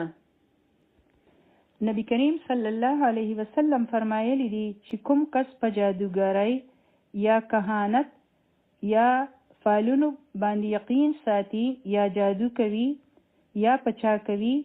کهانت پیژنئ؟ یعنی چې څوک فال اچوي، ټیک شوه، فالي چې ورته وایي، د لاس لکیرې چې ګوري یا ستاسو ستوري ګوري یا د ټیرټ کارډز په ذریعه تاسو ته وایي. پته نشته چې څنګه اشتهارات یې ورکړي وي چې خلک ول راشي چې زما دا مسله ده، ما ته به کله جاب میلاویږي یا فلاني ځای ته به کله سفر کومه یا فلاني ځای ته لاړه شم او که لاړه نشم. استخاره خو د خلکو نه هیروي، هغه یې پرېښوده او د هغې ځای په دې سیزونو او د هغې په ځای په دې سیزونو پسې ولګېدل چې کله د بنده د ژوند نه صحیح دین، قرآن، کتاب، د رسول الله صلی الله علیه وسلم د سنت طریقې یعنی دا هر څه ترې نه هېرې شي، نو بیا به هغه چې هغونه لاړې شي نو بیا به هغه دا کارونه شروع کوي که نه. په استخاره خو یقین نشته چې استخاره به څوک کوي او اوس دا کارونه پاتې شو. د هغوی نه تپوس شروع کړئ چې دلته واده وکړو او که واده ونه کړو. هغوی حساب کتاب وجنګوي او ووایي بنده ته هغې خانې جوړې کړې وي او په هغې کې حروف یا نمبرې لیکلي وي. نو دا ټول جادو دی. ځینې وایي چې موږ روحاني علاج کوو، روحاني علاج ورته وایي او دننه سوي دا څیزونه وي پکې. یو ښځه راغلې وه او هغې خبره کوله استازي ته او د واده شوو ښځو دا قسم مسلې وي چې زما خاوند ما له توجه نه راکوي. نو د دې کار دپاره ما په انډیا کې د یو کس سره خبره وکړه، نو هغو ما له څه څیزونه د ویلو دپاره راکړل. د هغې نه تپوس وشو، یعنې استازي ترې تپوس وکړو چې څه یې درکړي دي. نو هغې وی چې ما ته یې په کاغذ لیکلي دي چې وایه چې یا بودو. هغې ورته ووی چې نه دا به نه وي، دا به یا ودود وي، تا ته به غلط فهمي شوي. نو هغې وی چې نه هم دغه یې ما ته ویلي دي، ما ته ښه صحیح پته ده. هغې ته وویلی شو چې دا څنګه کیدی شي، دا خو د الله نوم نه دی. او چې هغه لاړه او هغه کاغذ یې راوړو نو په هغې لیکلي وو یا بودو یې پې لیکلی وو. هغې ته وویلی شو چې دا د چا نوم دی، دا چا له آواز ورکوي تو، دا ستو د جن نوم دی یا دا د شیطان نوم دی. ٹھیک شو؟ نو ګورئ په کومو طریقو خلک شرک کوي او پته ورته هم نه وي. ګورئ چې هغې به څومره ځله دا نوم ویلي، نو داسې نوم اخیستل او د هغې نه دا هم هغې ته دا هم پته نه وه چې زه چا ته آواز ورکومه. دا څه کوې تو؟ نو په پټو سترګو لګیا او دا کار کوي. نبی کریم صلی الله علیه وسلم فرمایلی دی چې چا بدشګونی واغسته چې دا کار زما په دې وجه وشو چې فلانۍ راغله یا فلانې تاریخ چې دی په دې باندې واده مه کوئ ګنې داسې به وشي، په محرم کې مه کوئ ګنې داسې به وشي، بس نه دا ما په 14 تاریخ کړی وو نو ځکه داسې وشو. یا هغه په فعلونو باندې یقین ساتي چې فلانی فعلی له تلی وم او هغه حساب کتاب لګولی وو چې دا کار مه کوه نو زه نه کومه. فلانی وی چې زیړې کپړې واغونده، فلانی وی چې تو چېرته تورې کپړې ماچوه ګنې داسې به وشي. او بیا هغه غریبه ټول عمر تورې کپړې ناچوي چې څوک په دې خبرو یقین ساتي یا جادو کوي یا پچا کوي یا چا د چا کاهن په خبرو یقین وکړو چې داغو خبره رښتیا ده، نو هغه بیا د نبی کریم صلی الله علیه وسلم د رسالت نه انکار وکړو. او چې څوک د نبی کریم صلی الله علیه وسلم رسول نه مني یعنی د هغې نه انکار کوي نو ولې هغه بیا مسلمان شو؟ نو دا څومره عام دي په کاهنانو پسې تلل او د هغوی نه تپوسونه کول چې هغوی وایي چې په دې ځای کې رشته مه کوئ او بیا خلک هلته نه کوي. یا هغه وایي چې ها دا لک جینۍ ستوري ملاویږي نو وکړئ دا رشته او بیا هغوی هغه رشته وکړي. استغفر الله ربي. ظاهره ده چې څوک دین او قرآن پرېږدي نو بیا په داسې کارونو ورپسې شي. څوک تعویزونه کوي، هغوی ورته تعویزونه ورکړي چې دا په غاړه کړئ نو ستا کار به وشي. یا داسې څه جنتر منتر وکړه چې ما ته نوکري میلاو شي، سو داسې تعویز وکړه چې زما فلانې کار وشي. نو دوی خو کتاب هم د دې دپاره استعمالوي چې الټی لیکي. که تاسو ته یاد وي نو موږ یو آیت ویلی وو چې بعضې خلک د دې قرآن سره ګمراه شي نو هغوی دا الټه لیکي، یعنی قرآن الټه لیکي، پخپو پورې تړي. نعوذ بالله څومره د دې بې حرمتي کوي. یعنی دا کتاب د جادو او ټوټکو دپاره پاتې شو. سورة الفاتحه الټه لیکل، استغفر الله ربي. نو دغه شان به هاروت او ماروت دوی منع کول چې دا کارونه نه دي او داسې نه دي کول پکار. لکه ما چې استاسو ته ویل چې دا طریقې دي او په دې طریقه شیطانان حاضریږي. دا نمونه طریقې دي چې کله جادوګران ناپاکه وي، د جنابت په حالت کې اوسیږي، څښا ناپاکه کپړې اچوي، د کفر کلمې ادا کوي، په تیاره کمرو کې ناست وي، اور لګوي او په هغې باندې مختلف کارونه کوي او په دې طریقو باندې هغوی راغواړي جنات حاضروي. کله خلکو ته وایي چې چرګه یا کوتره راوړه چې د فلانی رنګ وي، بیا په فلانی ځای کې غزاره کړه یا خخه کړه او دا داسې ځایونه وي چې هغه د جناتو د اوسېدو ځایونه وي. اوس چونکې جنات ترېنه خوشحاله شي نو شرکیه کلمې وایي. کله کله په شروع کې قرآن وایي او بیا شرکیه کلمې وایي چې هغه پټ پټ وایي او انسان ته پته نه لګي چې دې څه وایي یا دې څه وایي. کله هغه د ستورو نه غواړي، کله کله د قرآن سورتونه جدا جدا الټه لیکي، یعنی د اخیر نه واخله د شروع پوري او بیا یې دغه شان لیکي. نو د هغې سره جنات خوشحالیږي. بیا هغوی وایي چې اوس موږ ته خپل مقصد ووایي چې موږ هغه پوره کړو. استغفر الله ربي. اوس به یو جادوګر بنده څنګه پیژني؟ یو خدا خبره یاد ساتئ چې کله تاسو نه څوک د مور د نوم تپوس وکړي نو تاسو پوه شئ چې د جادو سره تعلق دی. ځکه چې څوک د قرآن سره علاج کوي نو هغه ستا د مور د نوم سره څه تعلق دی؟ که د مور نوم هر څه وي د قرآن پاک سره هم دم بنده کولی شي او هغه صحیح وي او رقیه کول پکار وي. لیکن چې کوم خلک د مور د نوم تپوس وکړي نو د هغو مقصد څه وي؟ د هغو مقصد د جادو کول وي. بیا او دغه شان که هغوی ستاسو نه داسې کپړې وغواړي چې په هغې باندې خوله وي، د چا کمیس، بنین یا رومال، او چې کله تاسو چاله کپړې ورکوئ نو چرته هم چاله خپلې داسې کپړې مه ورکوئ چې په هغې باندې ستاسو خوله لګېدلې وي. هغه مخکې ووینځئ بیا یې ورکړئ. څه پته لګي که چېرته یو خبیث کس داسې کار کوي نو هغه ستاسو په جامو بیا جادو کولی شي چې په هغې د چا خوله وي نو اغوستلې جامې چاله مه ورکوئ. ښه دغه شان که هغه ځناور غواړي چې دا ځناور تاسو په فلاني ځای کې ارتاو کړئ یا خښې کړئ نو تاسو وایئ چې نه هغه خو داسې هیڅ څه نه وایي، بلکې هغه وایي چې په فلاني ځای کې صدقه وکړئ. نو دا صدقه ده چې فلاني ځناور په فلاني ځای کې ارته وکړئ، ولې دا صدقه ده. او چې څوک داسې څیزونه لیکي یا وایي یا لولي نو او داسې کرښې راکاږي، هغه څه حساب کتاب لګوي، نمبر لیکي یا داسې څیزونه لیکي چې په هغې سره چې په هغې بنده نه پوهېږي، نو بیا هغه هم سجادو والا خبره وي په هغې کې. یا درله داسې کپړې درکوي چې دا په سره وا چې په هغې کې سکویرز وي، چوکورونه وي یا باکسز جوړ شوي وي او په هغې کې حروف یا نمبرې لیکلی شوي وي، خانې جوړې شوي وي، نو دا هم د جادو نښه ده. او یا درته دا ووایي چې تو ځان له اوسه یا د چا سره خبرې مه کوه.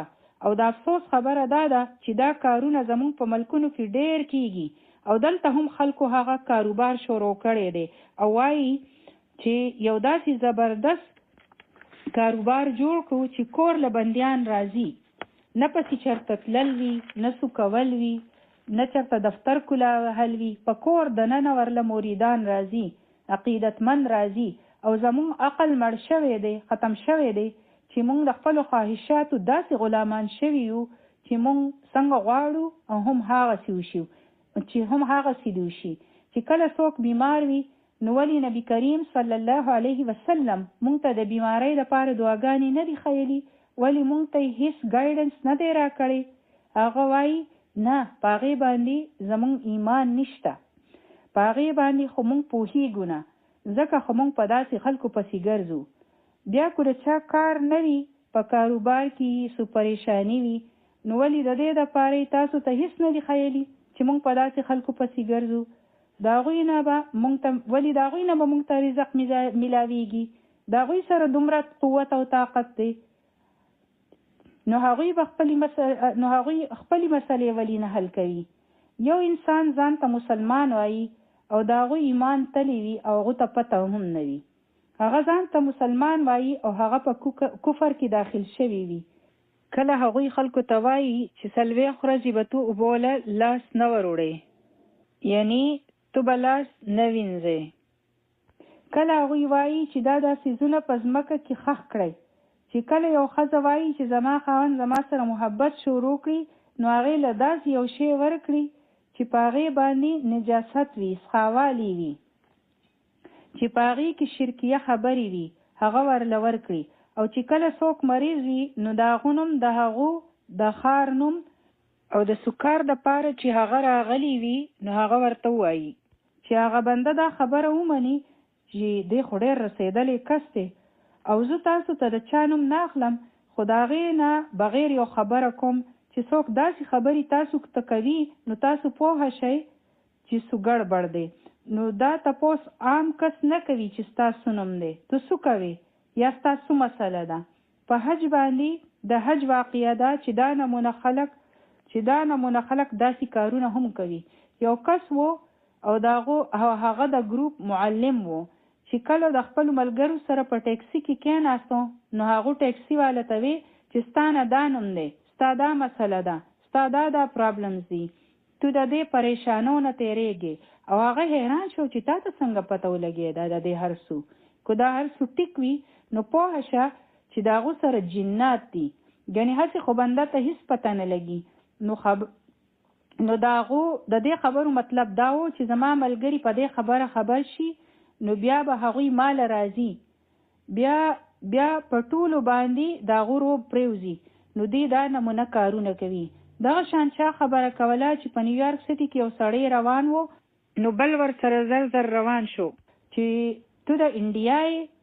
هغوی چې نه.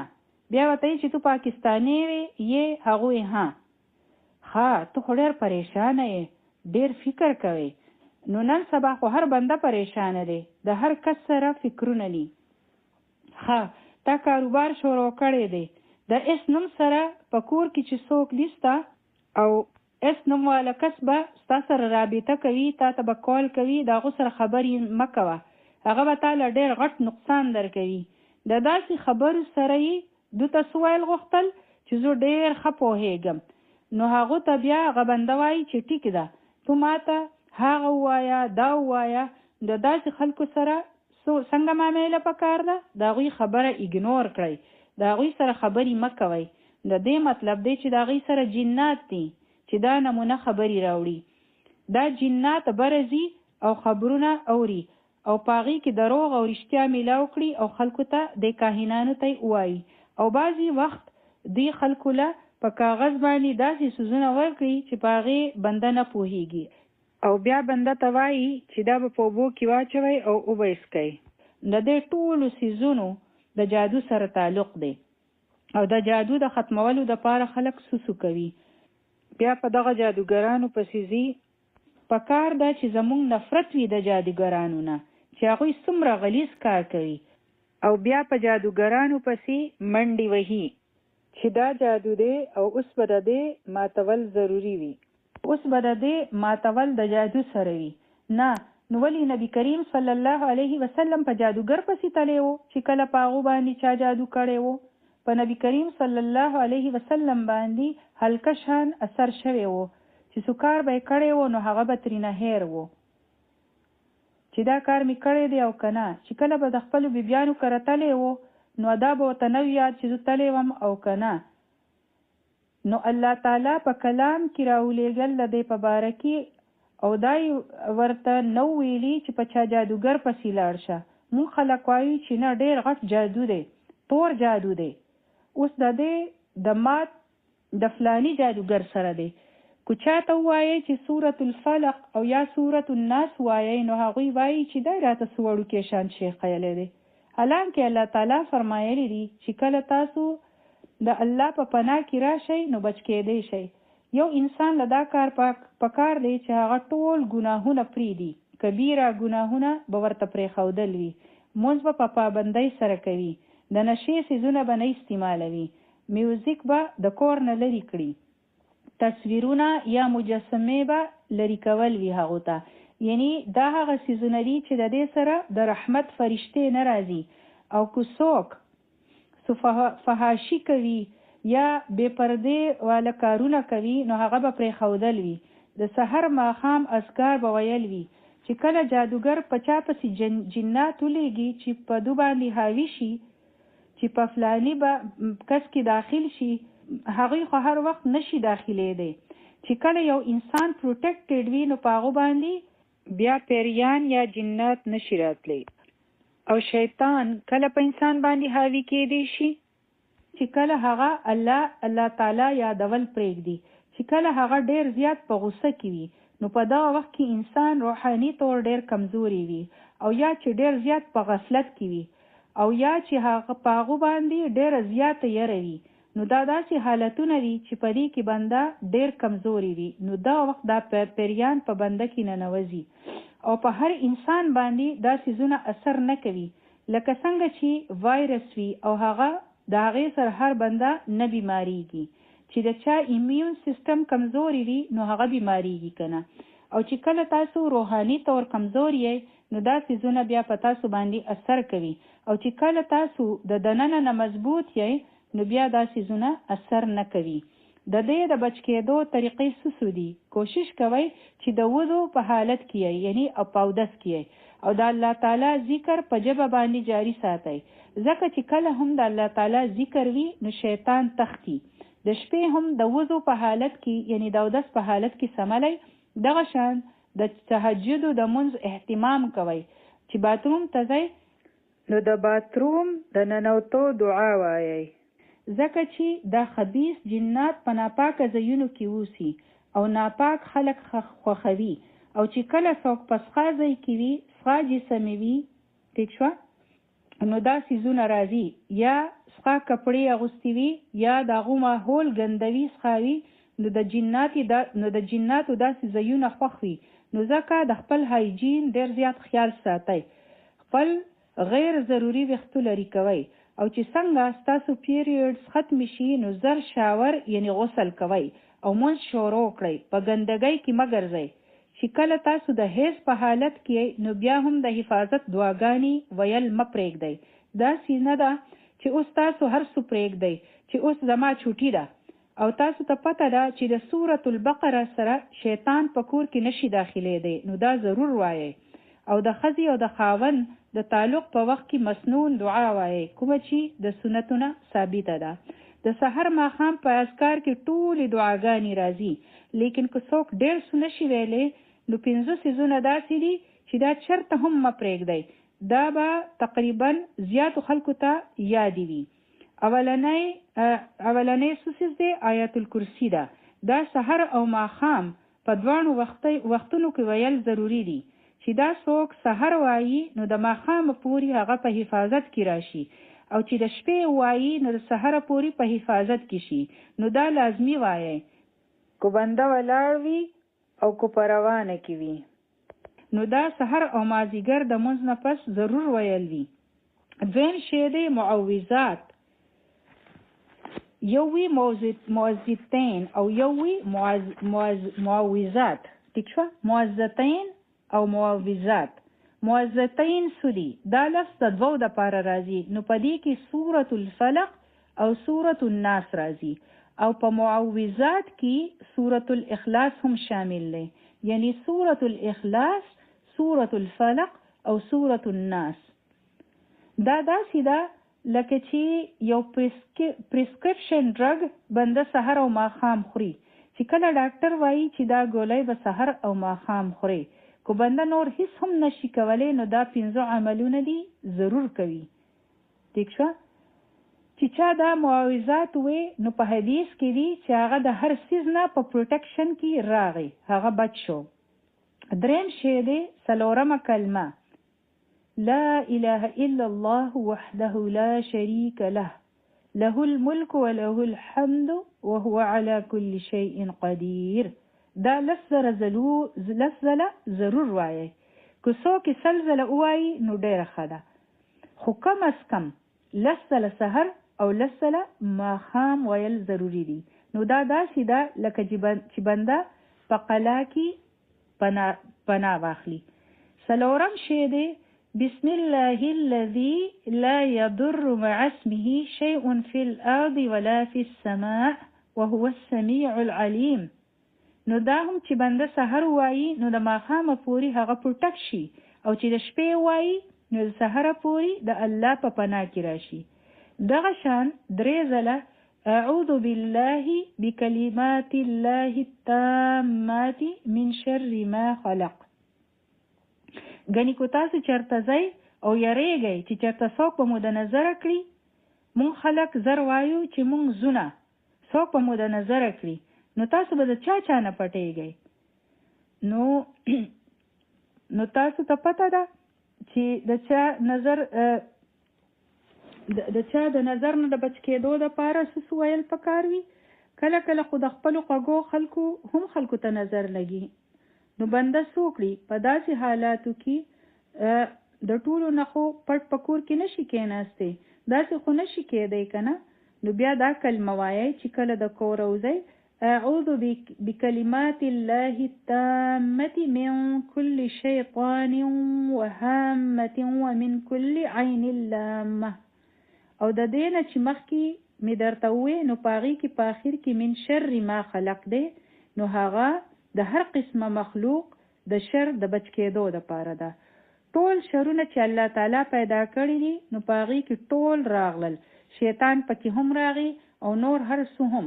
نو اوس مونږ ته د یری ضرورت نشته چې فلانې به داسې وکړي هغسې به وکړي. نو الحمدلله دا د حسد دپاره هم شو، د نظر دپاره هم او د جادو دپاره هم ستاسو دپاره کافي شو. دا 5 سیزونه داسې دي، یعنی دا داسې ګولۍ دي یا داسې ویکسینز یعنی ستنې دي چې دا تاسو مه پرېږدئ او دا یاد کړئ کو چاله نه ورځي. او امید دی چې ټولو ته به یاد وي دا 5 سیزونه. او نبی کریم صلی الله علیه وسلم په نهره باندې 9 عجوه کجوري خوړل هم فرمایلی دي. نو په هغه ورځ د هر قسم زهر یا جادو په انسان باندې اثر نه کوي. ټیک ده؟ په هغه ورځ چې څوک عجوه کجوري په نهره باندې وخوري. دغه شان دا هم فرمایلی شوي دي چې د بیرې پاڼې واخلئ، کو په چا باندې څو اثرات وي نو د ټولو نه مخکې بنده له خپل ځان پروټیکټ کول دي، بچ کول دي. ګورئ که نه چې کله یخني وي نو تاسو جاکټ واچوئ او د یخنۍ نه د بچ کېدو دپاره. نو دغه شان چې کله مونږ ته پته وي چې داسې بندیان شته زمونږ په خلکو کې چې په هغوی باندې زما شک وي، نو بیا د مخکې نه خپل حفاظت وکړئ. او که په چا باندې آلریډي جادو شوي وي نو د بیرې 7 پاڼې واخلئ، هغه وټکوئ، اوبه پکې میلاو کړئ او بیا پې آیت الکرسي ووایئ او هغه پرې دم کړئ. او چې په چا جادو شوي وي نو هغه دې 3 ګوټه وسکي او د نورو اوبو سره دې هغه غسل وکړي. دا په ابن کثیر کې دي.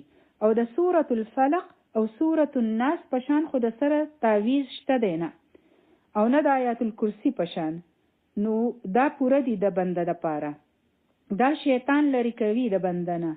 نو ما وی چې زه خاص طور دا تاسو ته ویم، نو دی به دا جادو خاص د دې دپاره کوو چې د ښځې او خاوند په منځ کې جدایي به یې راوسته.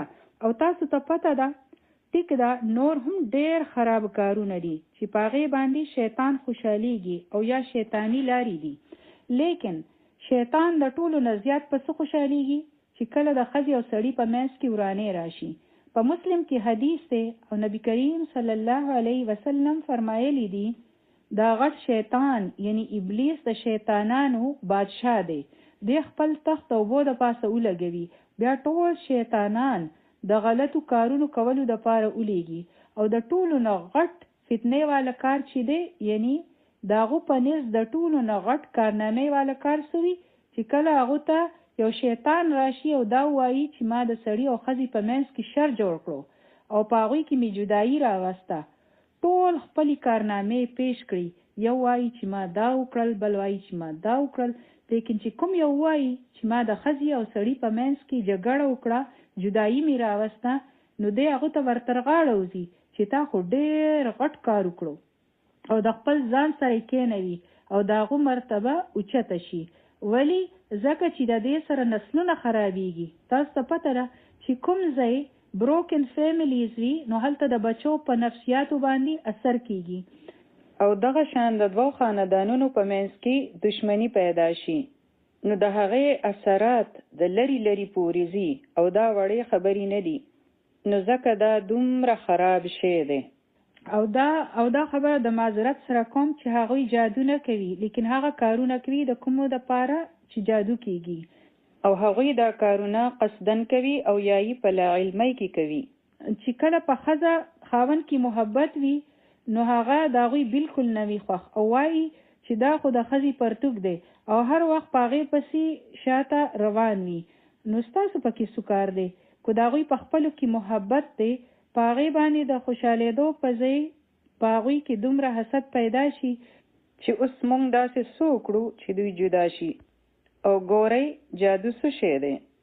الفاظ چې دی که نه، دا الفاظ چې دي که نه، لکه څنګه که تاسو څوک په چوکه یعنې ډنډه باندې ووهئ نو هغه خوږېږي که نه، دغه شان د الفاظو سره هم بنده ته زخمونه میلاویږي. تاسو ګورئ که نه، بعضې وخت خلک داسې تقریر وکړي چې ټول خلک په غوسه کې راشي، د بل کس مړ کولو ته تیار شي، یا تاسو داسې څه بیان واورئ چې ستاسو د سترګو نه اوښکې وبهیږي، او بعضې وخت تاسو داسې خبرې واورئ چې د هغې سره تاسو له خندا راشي او هغه صرف الفاظ وي، لیکن په الفاظو کې هم تاثیر وي.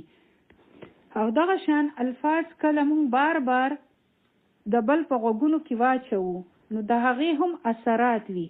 چې کله چاته وویلی شي چې ستا ښځه خو داسې کوي، هغه خو د بچو خیال هم نشي ساتلی، هغه خو خپل خیال هم نه ساتي، ستا ښځې له پخلې نه ورځي، دا وګوره دا یې سپخ کړي دي، د هغې متعلق هر وخت بدي ردي وایي، هغې له خو د کور د سنبالولو چل هم نه ورځي، د هغې خو اړوسو سلیقه نشته، او د سړو خو دې خبرو ته په خپله ډېر خیال نه وي، ځکه چې هغوی خو سحر ځي او ماښام راځي، چې هغو ته کله هر وخت داسې قسم خبرې کېږي نو بیا به د هغه سړي څه حال وي. د دې الفاظو هم اثرات وي، بیا هغو ته خپله ښځه بده ښکاره شي او بیا مونږ وایو چې مونږ څه کړي دي، مونږ خو هېڅ هم نه دي کړي، زه خو د سره وم نه. ګورئ مونږ ټولې ښځې یا د چا اندروریانې یو یا د چا یوریانې یو، ځینې په مونږ کې خواښیانې دي مونږ له سوچ پکار دی چې دا مونږ څه کوو، چې مونږ وګورو چې مونږ څنګه د خاوندانو او ښځو په منځ کې غلط فهمیانې پیدا کوو.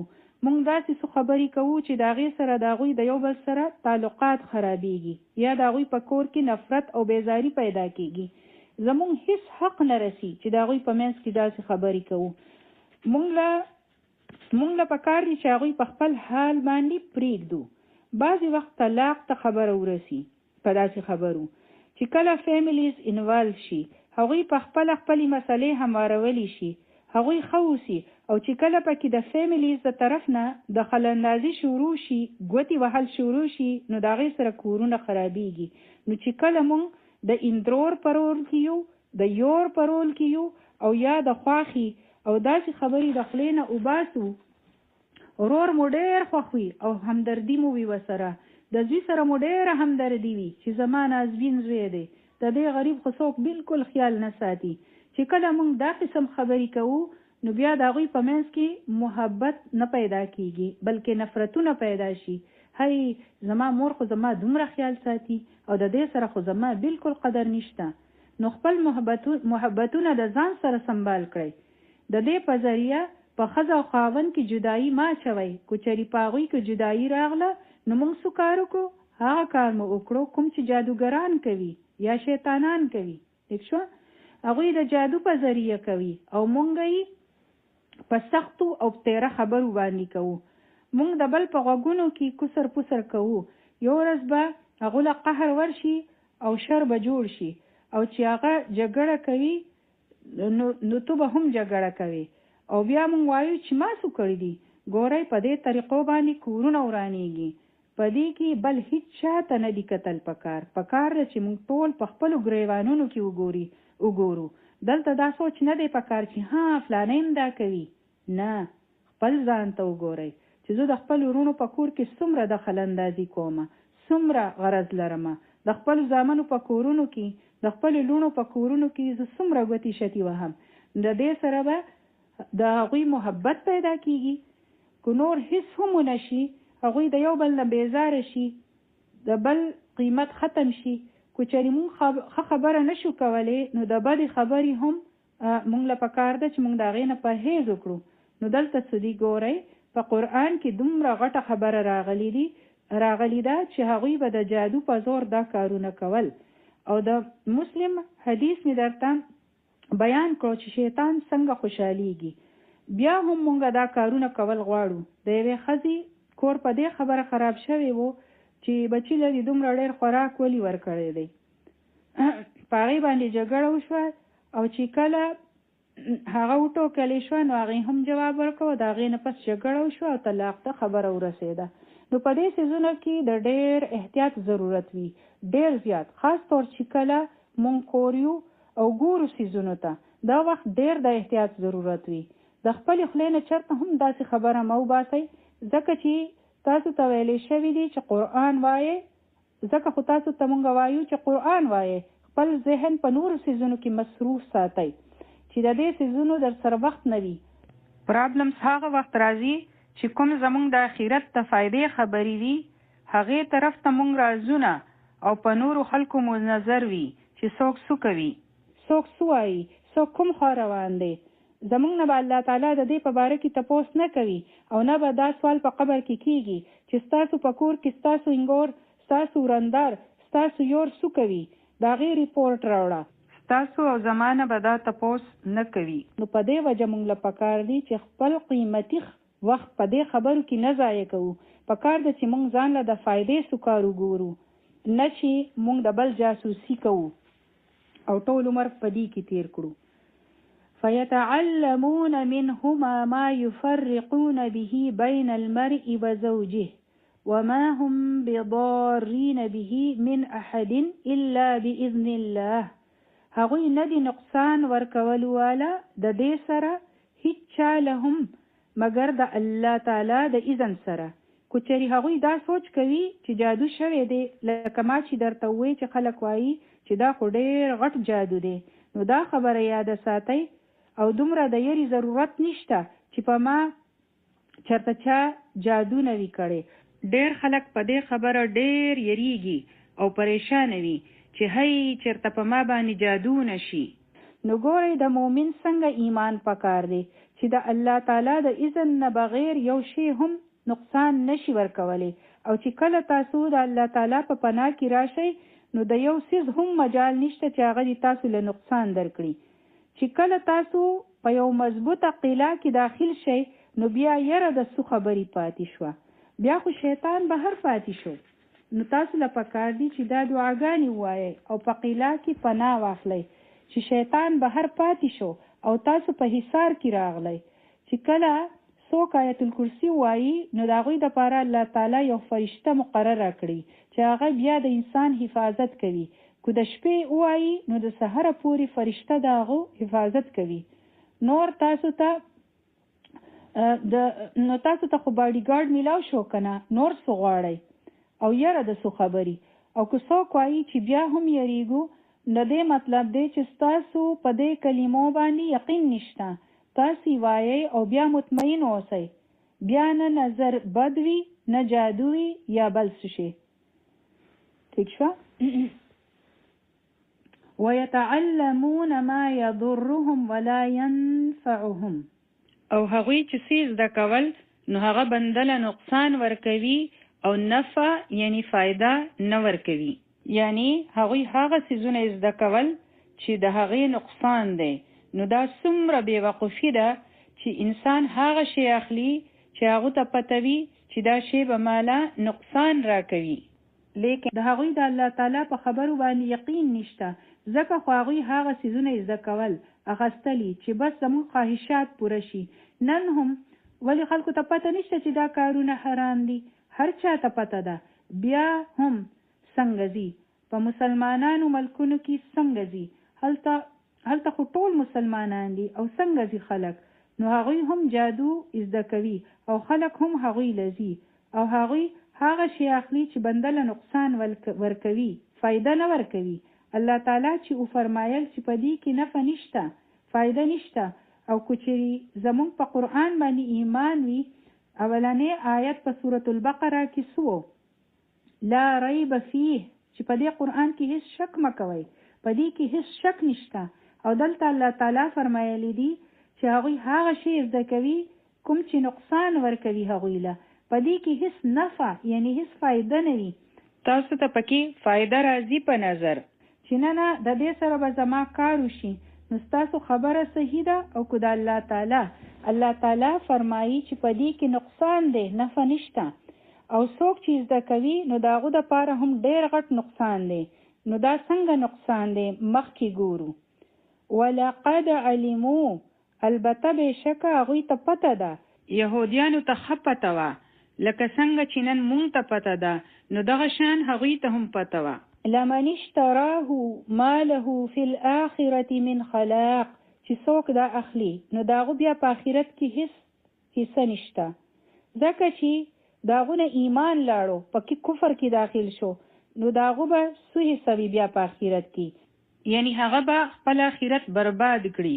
که د هغو په دنیا کې یو وړوکې شان فایده هم وشي، لیکن که آخرت یې لاړو نو هغو ته بیا څه میلاو شو؟ بیا هم خلک په دې پسې ځي، نفع په دې کې نفع نشته، په دې کې نقصان دی. دا خبره په ذهن کې کېږدئ. د دې خلکو پسې تلل که هغوی هر څه کوي، د الله در داسې دی چې د هغونه غواړئ، د هغونه غواړئ، دا خبره کوئ چې یا الله بل زمونږ هیڅ څوک نشته چې مونږ ترې نه غواړو، مونږ به ستا نه غواړو او تو به راله راکوې. نو مؤمن له خو پکار ده چې داسې کوي، داسې نه چې اوله د الله نه یو څو ورځې غواړي او بیا بل خوا لاړ شي. نو دا څنګه ایمان دی؟ نو د داسې خلکو بیا په آخرت کې هیڅ حصه هم نشته، د هغو آخرت خو ختم شو. ولبئس ما شروا به انفسهم، څومره بده ده چې خرڅ کړو د دې سره، چې خرڅ کړو دوی د دې سره خپل نفسونه، یعنی خپل ځانونه، یعنی څومره خراب شی دی چې د دې په بدله کې هغوی د خپلو ځانونو سودا وکړه، د جادو زده کولو په بدله کې د خپل ځانونو سودا وکړه، د جادو کولو دپاره چې هر څه زمونږ په مرضی وشي. هغه ویلی شي چې you have to sell your soul to the devil. نو دا خبره بالکل صحیح ده. جادوګران هم داسې کوي، خپل ځان خرڅوي. پته نشته چې دا چا ویلی دی، خو بالکل حقیقت دی. د هغو روح د الله د پاره نوي، د شیطان د پاره وي. څومره خرابه سودا دی وکړه. لو کانو یعلمون، کاش چې دوی پوهېدې، کاش چې دوی سره علم وي. ګوره الله تعالی فرمایل چې ولقد علمو، چې البته بېشکه هغوی ته پته ده. نو بیا دلته دا ولې ویلی شو چې لو کانو یعلمون، چې کاش چې دوی ته پته وي. هغوی ته خو پته وه چې د هغوی په آخرت کې څه حصه نشته. نو دلته زه ستاسو نه تپوس کوم چې هغوی ته ولې ویلی شو چې کاش هغوی ته پته وي. ځکه چې د هغوی چې کومه پوهه وه، نو هغه هسې ظاهري پوهه وه. لکه مونږ ته هم چې نن پته ده چې جادو حرام دی، شرک حرام دی، ولی مونږ ته پته نشته چې قیامت به راځي او هلته به حساب کتاب وي، مونږ ته به جواب ورکول وي. مونږ ته ټوله پته ده که نه؟ نو بیا د هغې نه پس مونږ څه کوو؟ هم هغه کارونه کوو. نو دا پوهه د الله په نزد داسې ده لکه چې تاسو ته هیڅ پته نه وي. ځکه چې د هغه پوهې نه څه فایده چې کله د قیامت په ورځ بنده ودرېږي او وایي چې دا څه شو. پوهه خو د هغه کس ته او فایده خو هغه کس ته میلاویږي چې کله د بنده په عمل کې راشي، چې د هغو عمل بدل شي. لکه څنګه چې مونږ ته د دروغو پته ده چې دا د ګناه کار دی، لیکن بیا هم مونږ دروغ وایو. نو بیا د داسې علم څه فایده ده؟ د داسې پوهې څه فایده چې د هغې نه بنده ته څه حاصل نشي، چې د هغې څه ریزلټ نه وي. نو د داسې علم بیا څه فایده؟ مونږ ته پته ده چې الله تعالی ته به د حساب کتاب دپاره ودرېدل وي. بیا هم زمونږ څه پروا نشته، مونږ غافل یو، د دې پوهې هیڅ فایده نشته. کوم مسلمان ته د قیامت په باره کې پته نشته، نو د هغې څه فایده؟ دغه شان دوی ته هم پته ده چې په آخرت کې څه حصه نشته، بیا یې هم جادو زده کوو او دا کاری کوو. الله تعالی فرمایي چې کاش چې هغوی ته پته وي، چې د هغوی سره حقیقي علم وي، علم نافع، د کوم چې مونږ دعا هم کوو اللهم انی اسألک علما نافعا. ای الله مونږ له فایدمن علم راکړي.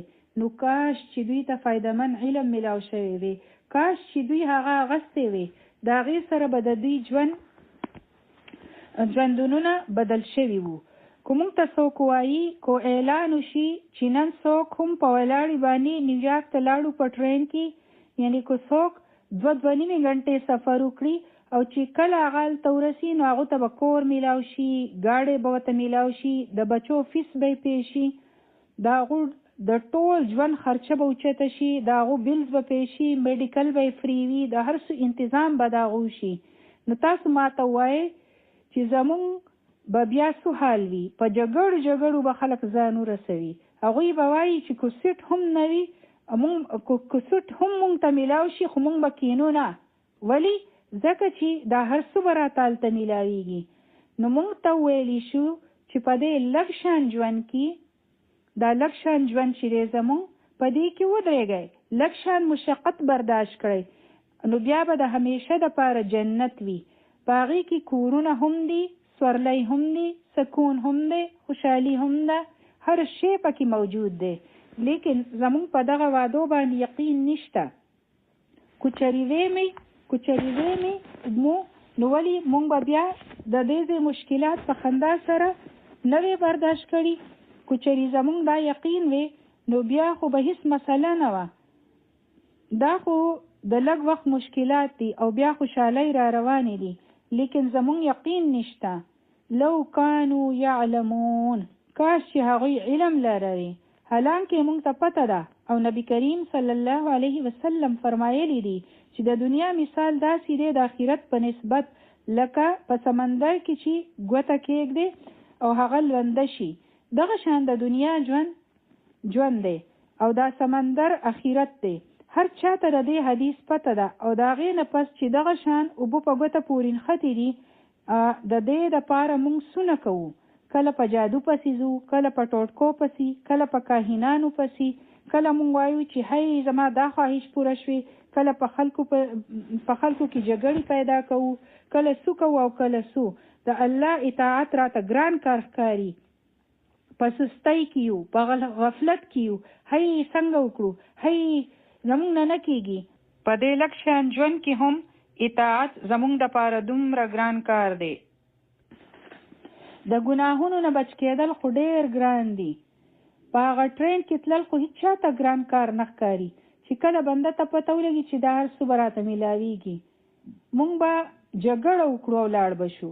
لکه د حجر اسود د ښکلولو دپاره چې خلک جګړه کوي، څومره ګڼه وي هلته، یو بل له خلک دیکې ورکوي. نو زمونږ به هم دغه حال وي چې کله د قیامت په ورځ به په اولني صف کې ولاړ کس ته څومره اجر میلاویږي. کو چېرې دا دلته پته ولګېده چاته، ٹھیک شوه، پته خو ده، لیکن کو هغه نمونه پته نشته، کو د چا دا یقین پیدا شو نو جګړه به وکړي چې ماله ځای راکړه. کو چېرې دا پته ولګي چې یوې نیکې ښځې ته به هلته څه میلاویږي نو بیا به ښځې ریس ولګوي چې نیکه جوړه شم. لیکن دلته ریس د څه دپاره لګېدلی دی؟ د شاپینګ دپاره، د کپړو دپاره، د کالو دپاره. زمونږ پرایارټیز جدا دي. لو کانو یعلمون، دا زمونږ دپاره هم دی. کاش چې دوی ته پته وي، کاش چې علم وی د دوی سره. د ویلو سره هم زمونږ علم نشته. زمونږ حال هغه دی. لقد علمو، هغوی ته پته وه، لیکن بیا هم الله تعالی فرمایل چې کاش دوی ته پته وي. علم صرف د هغه کس سره دی چې چا خپل پرایارټیز بدل کړل، خپل ژوند دی بدل کړو، چې چا خپل ډایرکشن بدل کړو، چې نه ما دا علم د قرآن نه واخیستو نو اوس به د دې مطابق ژوند تیروم. او که د چا سره هسې علم وي، سرټیفیکیټ هم ورسره وي، کو په ګریجویشن کې تاج هم په سر کړی وي او ولاړ وي، کو هارونه ورته په غاړه شوي وي، کو میډلز یې ګټلی وي، خو هغه جاهل دی. د هغو علم هغو له څه فایده ورنه کړه چې هغو ټول عمر یې زده کړی و، پته وه ورته، او بیا هم هغو ته هلته سزاګانې میلاویږي د کومو کارونو نه چې هغوی منع شوي وو، او هغوی وایي چې مونږ ته خو پته وه نو ولې مو نه کړو. نو په هغه ورځ به دا ټول خلک بیا حسرتونه کوي. ولو انهم آمنوا واتقوا لمثوبة من عند الله خیر.